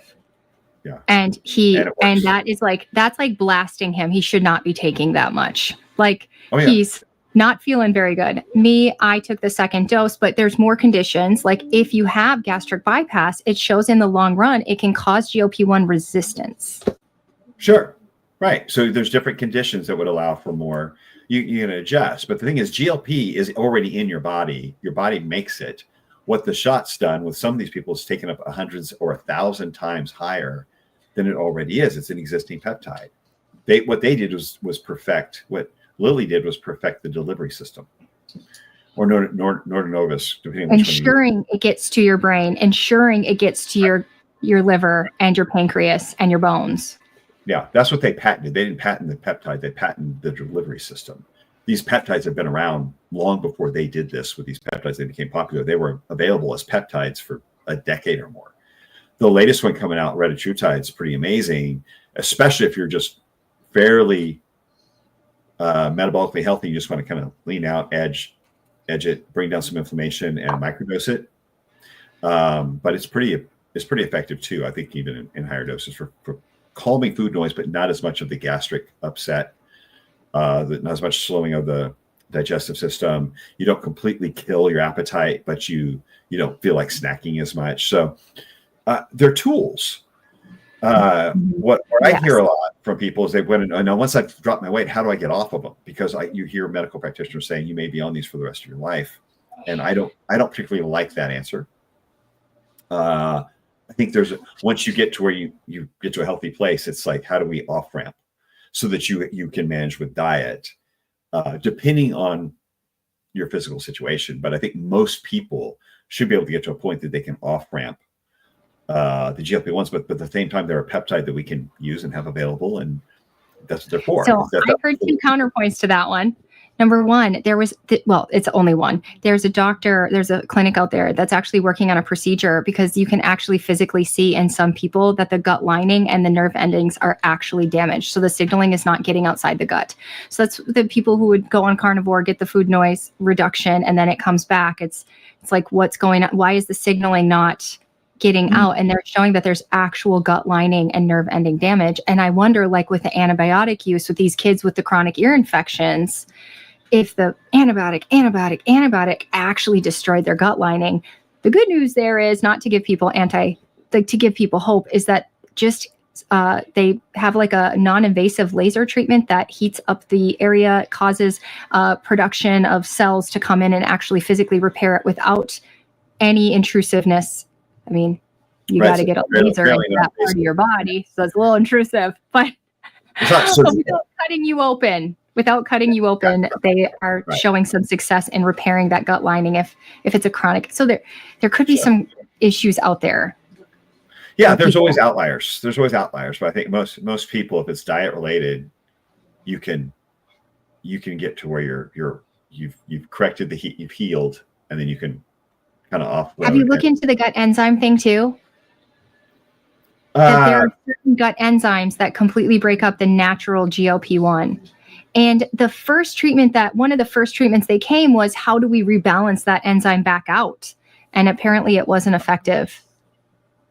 I don't know what's going on with that. There's going to be some collateral damage with this a little bit. It is saving lives and it's helping people. It's unfortunate that it's not being emphasized enough by doctors that they need to change lifestyle as well, or they will be permanently dependent on it, or their dose will have to keep going up if they're not willing to like adjust their diet and their exercise routine. I think there's those things work really well together for longevity and health. And so I'm not trying to, we have a lack of education. We have a medical system that relies on treating symptoms, and the machine runs on writing scripts and procedures. And that's the animal we have to work with. Yeah. So at some point you have to be your own advocate. You have to be your own advocate. Make you lose 50 pounds in 3 months. That's a moneymaker. It's also destroying your health, destroying your longevity, destroying your muscle. Hey, someone put on here is a pretty good one. They said, animal fat regulates cortisol levels. I do better before sleep. Okay. I'm wondering what your thought is. My thought here is that what the doctors or practitioners are essentially trying to do in the carnivore community is saying, because we're not giving your thyroid any energy at all, quick carbohydrate energy, we're going to substitute this other energy to support your cortisol. But I don't think it's the one-to-one. What are your thoughts on this? It does not. That fat actually supports hormones the same way? Eating animal fat is not going to bring your cortisol levels down. What cortisol is when releasing the fat. Cortisol is what's driving the fat oxidation. The more fat you oxidize, the more insulin resistant you will become. When fat oxidation is greater than your glucose oxidation, you have insulin resistance. You will form insulin resistance, whether you see it in your blood work or not. That is blocking the glucose. Stress-induced fat oxidation causes insulin resistance. Study after study after study. We have research of this. I'm not making this up. These are not my ideas. This is what the research shows. So the lack of glucose elevates cortisol. The lack of calories can elevate cortisol through the glucose. So basically, when you see those glucose numbers come up, that's from your liver. Okay, that's because your liver and your mitochondria aren't producing them. So eating more fat is not going to bring your cortisol levels down. Definitely not going to turn off your glucagon and your adrenaline. I'm sorry. That's more of this carnivore folklore. Where they're trying to make it the same, because if you were to eat carbohydrates, that should bring your stress down, right? because it affects your it feeds your thyroid, it feeds your energy. It tells your body you've got enough energy. It tells your body there's ample energy around. You need glucose all the time. If you don't have enough glucose, you will make it. That's a stressful state. If you are eating less glucose than your body is using all the time, you will have to make it. That elevates these stress hormones. That's how our bodies work. There is no workaround. You can't replace glucose with fat or vice versa. So yeah, there are certain needs for energy that we need certain amounts of them. But throughout history, the human diet is generally, if you look at indigenous tribes now, it is 50% or greater, 50% to 80% from glucose without disease. So why are we avoiding glucose? Well, there's no glucose is an obvious fix. Yeah, glucose is an obvious fix for the symptoms that the carnivore people are having with this low glucose diet and the insulin resistance. It's an obvious fix, and there's no risk, as we acknowledged at the beginning of this. Oh, here's discussion. Another one. Okay. So people will go from SAD to, let's say, carnivore, and they will say, well, my blood sugar was high because I was eating ice cream, I was eating pizza, I was eating donuts. But as you already brought up, you were eating a lot of fat. It's like the fat calorie to what everything that I just said, donuts, pizza, all. If you look at the fat to carb ratio, you would find that that's much more of a fatty food than it actually was a carbohydrate food. Were you eating rice when you had this high blood sugar? Were you eating potatoes? Were you eating squash? Were you eating sweet potatoes? Were you eating fruit? Yeah. And when you had that high glucose, or were you eating things that were actually heavy in fat? They said, but I don't have carbs. I don't have the rise. If I don't have carbs, I don't have the rise. I got diabetes by having carbs. Also, my blood pressure is normal if I avoid carbs. So how does your advice make sense? It's a super good question. Because it's hard to wrap your brain around. What were you actually eating? Were you eating carbs, or were you eating a lot of fatty carbs? Eating processed food. Were you eating a lot of seed oil? Because nobody got diabetes eating fruit, rice, and potatoes. Nobody, ever. There's no historical record of that. There's no evidence of someone getting diabetes from fruit, rice, and potatoes and whole food. Good luck binging on them, because even when you're eating the sugar diet, so what you say, fried potatoes. But if you're just eating potato with a little bit of fat on it, it's hard to binge. Yeah, do you just eat potato plain, or do you still put butter on it? A little butter is fine. A little butter, but that's very different than. But we're not 50-50. Yeah, potato chips are like 30 to 40%. Potato chips are fat. They're not as much carb. Bad fat, an oxidative stress fat, which created the oxidative stress, which then caused the low energy, which then led to the stress hormones. Diabetes is not driven by sugar; it's driven by stress hormone. Stress hormone is at the initial baseline of the problem, which is from a lack of energy being converted from what you're eating into ATP. It's a distress signal from the mitochondria or from the gut. The brain says, alert stress hormone, pump out sugar and fat from your body, and elevate the hunger hormone because we don't have enough energy. So it's turning on hunger, it's releasing stored fat, and releasing stored glucose and making more glucose from your lean mass all at once. It's a distress signal. It is not the potatoes and rice and the fruit. That doesn't make sense. So he says that they were not eating processed food, homemade meals, no seed oils, no meat. The no meat thing is very interesting. Meat helps with glucose, but so if that were true, and let's say you were eating rice, fruit, potatoes, you're eating a vegetarian diet. That it looks very vegetarian, yeah. With so no meat. There's another way that oxidative stress came in. It could have been through the gut. That's what I was just going to say. So what were the other stressors? What could have been even the raw vegetable. I mean, I don't eat raw vegetables anymore. They make my gut bloat. I wouldn't touch a raw vegetable. And I don't eat any salads anymore. I like easily digested. Who eats leaves? What? I mean. Right? Our ancestors did not eat leaves. That's so true. They ate food that fed them. Oh, yes. P has been a vegetarian since childhood. So there's a buildup. I mean, there could be a buildup from that. There can be stress from there haven't always been the supplements that we have today haven't always been there. So you probably have a backlog of some nutrient deficiencies, right? From your gut. I was a vegan vegetarian for like 3.5 years. And back then vegetarians didn't eat eggs and cheese and milk. I mean, maybe a little milk, but we didn't have eggs and fish as vegetarians. If you ate eggs and fish, you weren't a vegetarian back in the 90s. It was like a little milk might have slipped in, but it's basically vegetarian, vegan were almost very close. You had maybe a little dairy coming in, like actual cheese or milk, but not eggs and fish were not vegetarian. That was lacto-ovo. That had a completely different designation. So I was eating black beans and rice every day, blending up almonds to make my own almond milk because it didn't exist. It wasn't in the grocery stores. So lots of nuts, lots of beans, all those fibers can cause gut disruption, inflammation of the gut lining.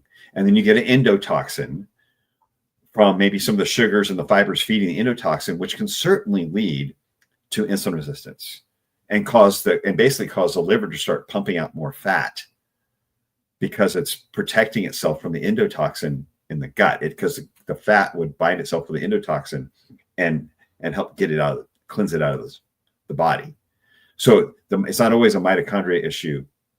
It's sometimes a gut issue with the endotoxin and inflammation that leads to the insulin resistance, because that creates a low energy, which elevates the stress hormones. And the endotoxin elevates the stress hormones. It comes back to stress hormones, driving the stress hormones, which then drives the fat oxidation, the high fat oxidation, which blocks the glucose. This is how it works. There is no easily digested carbs causing a glucose problem. We can live on glucose with a random meat here and there. So it's. So 24 says, speaking for myself, I don't see any reason to quit GLP-1. As far as I can tell, safe and can be used for a lifetime. It's just a peptide. I mean, we're going to have GLP-1 in our gut for the rest of our life. I guess my plan is I've tried spreading it out and my inflammation came back. So I got to get to the root of why am I inflamed? So when I get to the root of that, try spreading it out again and keep doing experiments. If I deem fit, my only concern personally in the long run would be, will we always have access to it, or will there be a zombie apocalypse and then whoop, Adrian's 330 pounds? Because when I was carnivore, I was chronically gaining weight, and I just question if I fully feel if I go off of it, I would return to that insulin resistant state, even if I don't know. I'm playing around, Zane. I'm playing around. I'm trying to have hope. Why I believe so many of the things you're saying is because they align with the fact that when I'm taking something that gives that stops insulin resistance, that was never diagnosed, never came up on labs. But if you're chronically gaining weight, you're chronically gaining fat. On carnivore, I was gaining visceral fat, which is a sign that the carnivore diet wasn't working. Unless I can heal why those things were happening, if I come off of it, I will gain my weight back. So I really want to heal those. And for me, it wasn't a lifestyle thing. I have been exercising and watching my food for 20 years. It wasn't because I was lifestyling poor. Yeah, I think your gastric bypass certainly is a factor. That's not a good factor, yeah. That's the factor at this point. That could very well be a factor. And we don't know everything about these GLPs, but I've had people say, or people tell my wife, hey, can your husband come up with a way to help me get off my GLP-1s? Because I have all my friends want to come off their GLP-1s because they've lost the weight, but now they don't know how to. And they're expensive.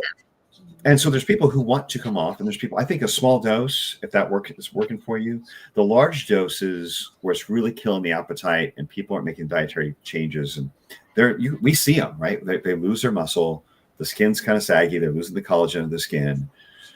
And because they're not doing all the other things that they need to do that goes with it, they're making it their only tool and not making it one of many tools. And I think that's where the problems arise, when we're making it the main tool and we're not fixing the other parts of our lifestyle. Then we have bigger issues. It's like the poison's in the dose, so to speak. So it's when it's one small part of your plan, then it's more sustainable, and you don't have the negative impact. But there's a lot of people who are it can create the same old yo-yo dieting thing we had with low calorie diets. It can create the same impact where we have a yo-yo, or we have the breakdown of skin and bone and muscle, and because people are literally starving themselves instead of using it to correct their lifestyle. And so it's a tool that can be used poorly or it can be used really well. See, to me, it was correcting pathways that weren't working, because I do the same carnivore diet. You add a splash of GLP-1 and I'm having to slow down everything I'm doing because my body seems to be doing the right things with the food. But I had said, I have a great lifestyle, but like that doctor had said to me, your lifestyle is stressing your body out. But that's what I felt I had to do, or I was chronically gaining weight. So I'm going to reverse this, because when we go back 20 years, Adrian was 0 fat and 0 energy because I wasn't eating fruit or starches. Then I went lower and lower and lower and lower carb. So we've been 0. And then we add the fat back, but now we're 0 carb. So we're 0 something like all the time when I look back, plus the chronic exercise, trying to not be 300 pounds again. The chronic exercise is a stressor. So I thought my good lifestyle was so good. I was doing it out of survival, to be, Sure. Nobody wants to be 300 pounds at 5'4". No. But my lifestyle has been a stressor. Yeah. Let's see here. Once someone has reached their desired body weight and fixed insulin resistance, can you eat more fat? As it seems to me that in long-term fat restriction might be detrimental. I mean, 0 fat we're showing is an issue, but like we were talking about before, ancestrally, we wouldn't have eaten a lot of fat. Like a bird has no fat. Yeah. I think there's a wild bird. Yeah, no, but I think there's room for anywhere from 15 to 30% of your diet coming from fat if you're healthy. It just depends on your activity level. Like I said, the more active, like if I put a football player, like a professional or college football player who's training all the time, or like a track athlete or maybe an ultra runner, I would give them more fat. Like I'd probably say 30%, 35% fat and bring down carbs a little bit, because they could handle it and give them more stable energy. They're going to use it more. If it's someone who's a little more sedentary or older and they don't move as much, not as much muscle, not working out as much, then I would reduce the fat a little bit, keep the carbs up, but not 0. The zeroing out with the sugar diet was a hack that was meant to be short term, that created very rapid fat loss and fat burning. Like it just torched fat for heat. That's not the recommendation we're talking about here. We're talking about, playing in this range that is still more carbs than fat, but then how much fat and how much carb you can play with depending on your activity level, your metabolic health, your needs, where your individual needs, and then adjusting. There's never the ideal long-term is 5% fat. That's not tenable. That's not healthy either. No. So we're not trying to create another extreme diet. So while transitioning from carnivore, how frequently are we supposed to eat a carb-based meal? As soon as blood glucose gets to baseline, or would that create a stress response too if it's too soon? Do you eat carbs with every meal? Because I don't. Yeah, I don't even want to touch protein by itself anymore. Really? Because it blunts the insulin response. Well, insulin responds to the protein, right? Insulin's released with protein, but then the insulin clears the blood sugar. So you've put just protein in, but no sugar, but you got an insulin response. It's bringing down your blood sugar. And by bringing down that blood sugar, you can trigger the stress hormone response. So, I would put carbs at every meal. I'll tell you, every breakfast of mine, and this is so cringy now that I'm saying this out loud, but it doesn't seem cringy to my audience because this has been a carnivore channel for years. Okay. I eat eggs and cheese and sometimes sausage or bacon. There's so much fat. And it's so interesting. By noon, I'm like, I am craving something. And it feels like it has to be a carbohydrate. And so the glimpse in my mind, I can just see the old Dr. Lisa going, carb addict. But it's not carb addiction because I eat it and I'm good. But if I eat just a big fatty meaty meal for breakfast, I do crave carbs by lunch. Your body's telling you need it. It's not an addiction. It's your body needs it. It's not an addiction. Next thing too, though, is if we eat carbs right away in the morning, it reduces that morning stress, right? Yeah, that's about all I eat in the morning is carbs. I avoid most protein. I eat my protein later in the day. These days, I'm not telling other people to do that, and I'm saying I'm going to do that. I'm still learning. No. I'm not saying that's the way to do it. I'm saying that's the way I'm doing it right now. But that's what feels good to you. That's why I'm doing it right now. Yeah, that's why. And I'm not saying someone else should do it that way. I think there should have carbs every meal, though. So, and I wouldn't have that much fat, obviously. But have you ever felt like when you had a high fat meal, you felt kind of tired, like a little lethargic? Yes. Low blood sugar. That's what's happening. So you cleared your blood sugar. That's how I start my day. Tired. Yeah, and clears because you're just. And I was like, maybe I need some digestive support. Maybe I need to take more digestive enzymes. No, it's the fat bomb. It's the fat bomb, and that the insulin is really lack of carbs. Handle the protein, which is lowering your blood sugar below what it needs to be, and then your body's like, no, you're basically creating hypoglycemia with adding protein without carbs, because it releases just enough insulin to clear the sugar out to some degree, but you're not replacing the sugar. You're not replacing the glucose.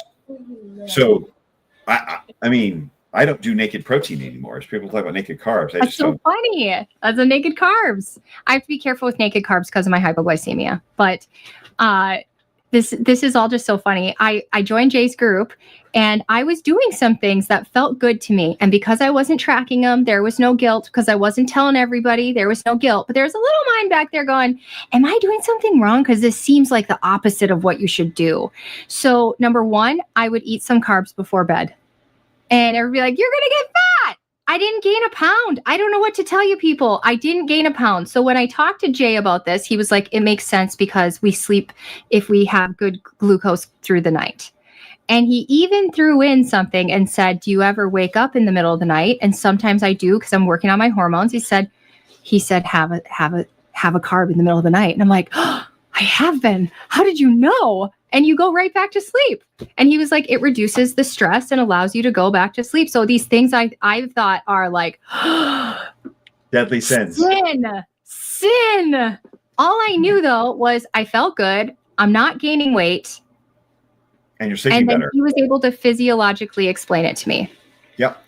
Yeah, I definitely started doing that too. Yeah, for sure. I make sure I have some carbohydrate in the evening. Easily digested. So that it doesn't disrupt my stomach, so you're not trying to digest it all night.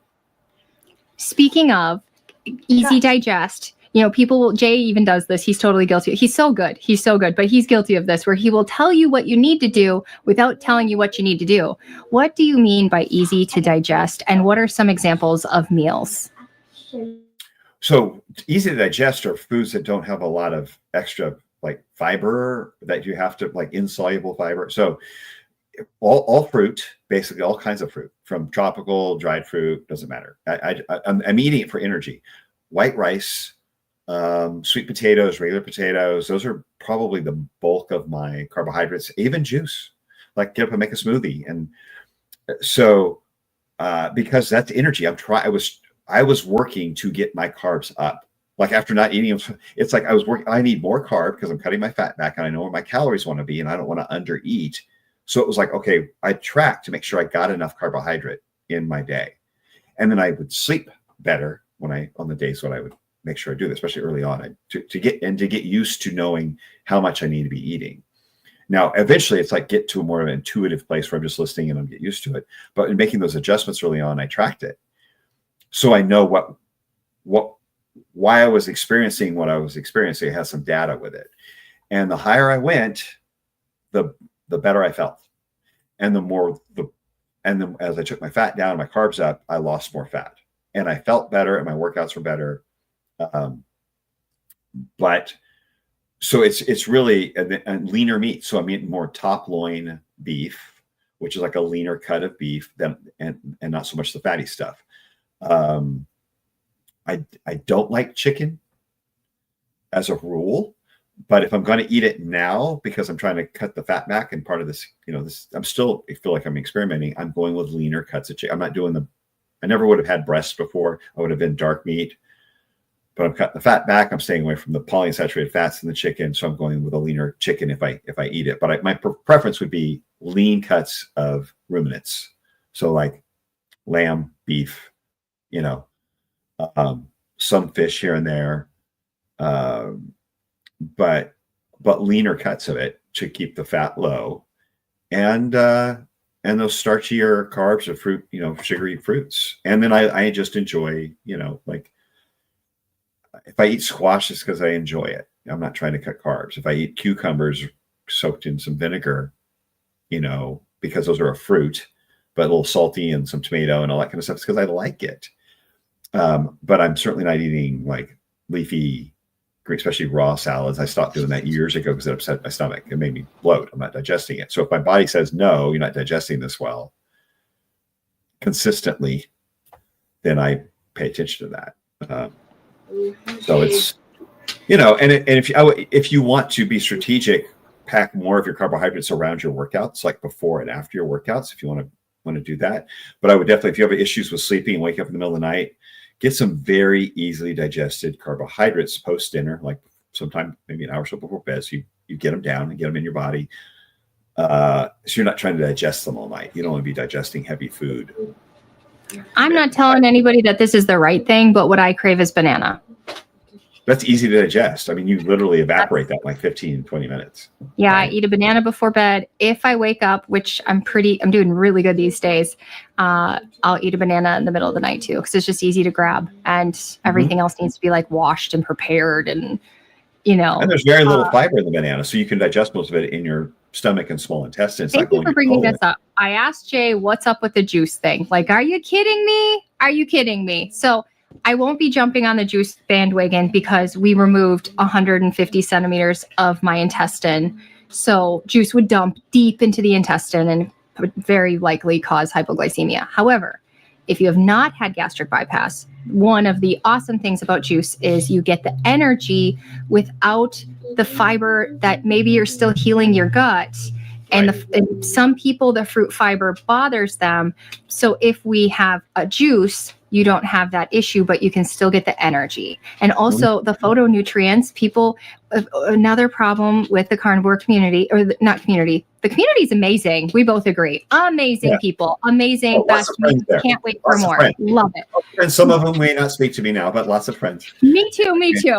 I mean, I may have gotten uninvited to some things, but they're amazing. But the carnivore is, I stopped eating fiber because it felt good to just not eat fiber. And apparently many fibers help us detox things like toxic estrogen from the estrogenics that we are exposed to. So if you're not a good detoxer and you're not eating that fiber, what happened for me, part of the reason of the perimenopause is because I was recycling the estrogen and it's accumulating, and I have this very high toxic estrogen because I wasn't eating the fibers. And it turns out that certain fibers help our gut biome. And when you eat a carnivore diet, things like Akkermansia apparently can die off. Akkermansia is important for GLP-1 secretion, and it's dying off in a carnivore diet. And then I guess the phytonutrients and a couple other things are great to make that diverse gut. So we're absorbing our nutrients better and digesting things better and having good gut motility. Right. Very and important. I know that sounds the opposite because many of us were constipated and then we got freed, but it's a gut healing thing. It's a sign we needed to heal our gut when your gut isn't. And I didn't have my thyroid checked by someone good. So I have one last question, then I got to let you go because I'm sure you're a busy guy and I already stole 2 of your hours. I'm sorry. You may not have even had that slated for this. I could talk to you all day. No, I'm happy to discuss it because I know this is new and people want to hear it. And I'm happy to discuss because I've kind of been doing this deep dive for a couple of years and haven't really discussed it a lot openly. It's been very much a one-on-one conversation with people I know. It hasn't been something I've been really putting out there. But so I'm happy to have the demand and the conversation and I enjoy it. So go. Yeah, I think something that Jay and Mike are on, I'm wondering if you're thinking the same. To me, so they're saying hormones and thyroid.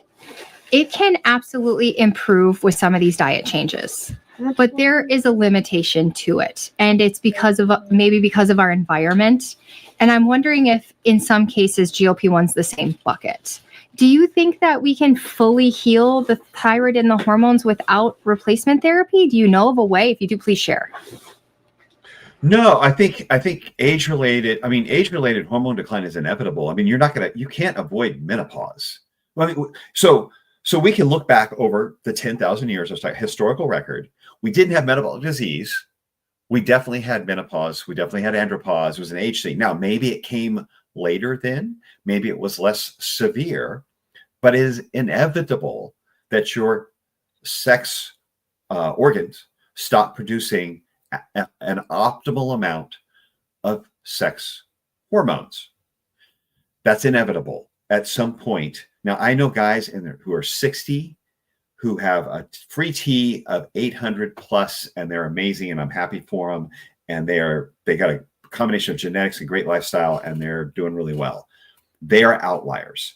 Whereas I see most of the guys who are in their 50s with a T between 300 and 500, all right? And women who are hitting menopause by then and their T starts dropping at 40. You see women, I've seen a lot of women really benefit from adding testosterone right around 38, 40, 42 years old. Life changer. They get their old self back. So we have to work with what we have been given. And, if we were to go back 100, 150, 200 years, would we be seeing these symptoms later in life? Maybe, but we are where we are right now. And so if you try to optimize your lifestyle and your hormones are still declining based on age, which is normal, that's what you have to work with. So then you have a decision to make. Are you going to use bioidentical hormone replacement to improve your quality of life and your longevity, because you've done everything else in the other areas that you can? Not all of us can escape to, and I'm not picking on people who do this, but some of us have demanding careers. We have schedules where we're in a city. We don't live in a jungle. We have kids to raise.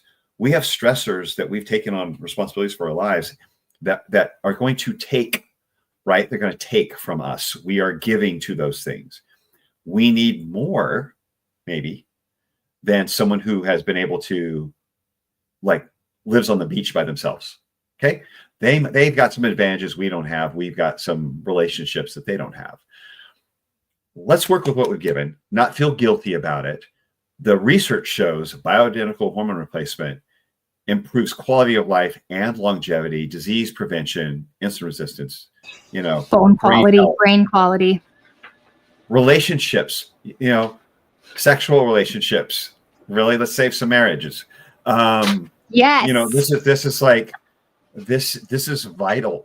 This is elevated or optimal hormones, however you get them, are vital to the quality, to you enjoying life and then having less disease and living longer. So however you get them, if you can optimize and get it, great. You choose bioidentical hormone replacement, which most people will need to do to optimize. I'm a big proponent of it. I think we have to play the hand we're dealt at this point in time in history and the lives that we lead, and we make the most of it. That's called biohacking. Speaking of biohacking, I cannot wait to see you at Hack Your Health in just a few weeks. If people haven't bought their tickets yet, use code BLCarnivore to save $100. And if you need a place to stay, we have a Airbnb. Check out radicallyhealthy.com for the details. Thank you so much for all your time. You really know what's going on. I can probably hide this. You really know what's going on. I think so many of us right now are just, I've been on this only the carb thing since maybe June is when I started trying to work on this thing. Whoa, why would you do that? Sorry, he's special. He's 6. Anyway. Been there.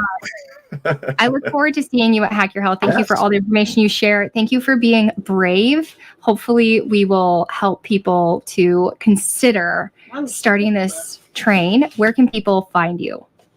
Oh, well, ZaneGriggs.com has my socials listed, but I'm pretty active on Instagram now, maybe overactive, some would say, at Zane Griggs Fitness. And then my YouTube channel, which is popping up here, is you can put it actually at Zane Griggs.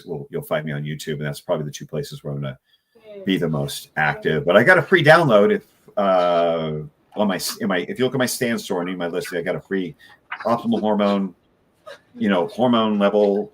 If you're looking at where should my hormones be, a free download, you get, kind of get markers for hormone and metabolic and sex hormone markers. If you're trying to optimize, I compare what's considered standard or normal for your age, which none of us want to be, versus optimal hormone ranges. And so I give you a way to be, your own advocate for your health and give you something to shoot for, because your doctor may not know. Awesome. Thank you again for coming on. If everybody likes this, please like, subscribe, and share. Goodbye. Subscribe. Yeah.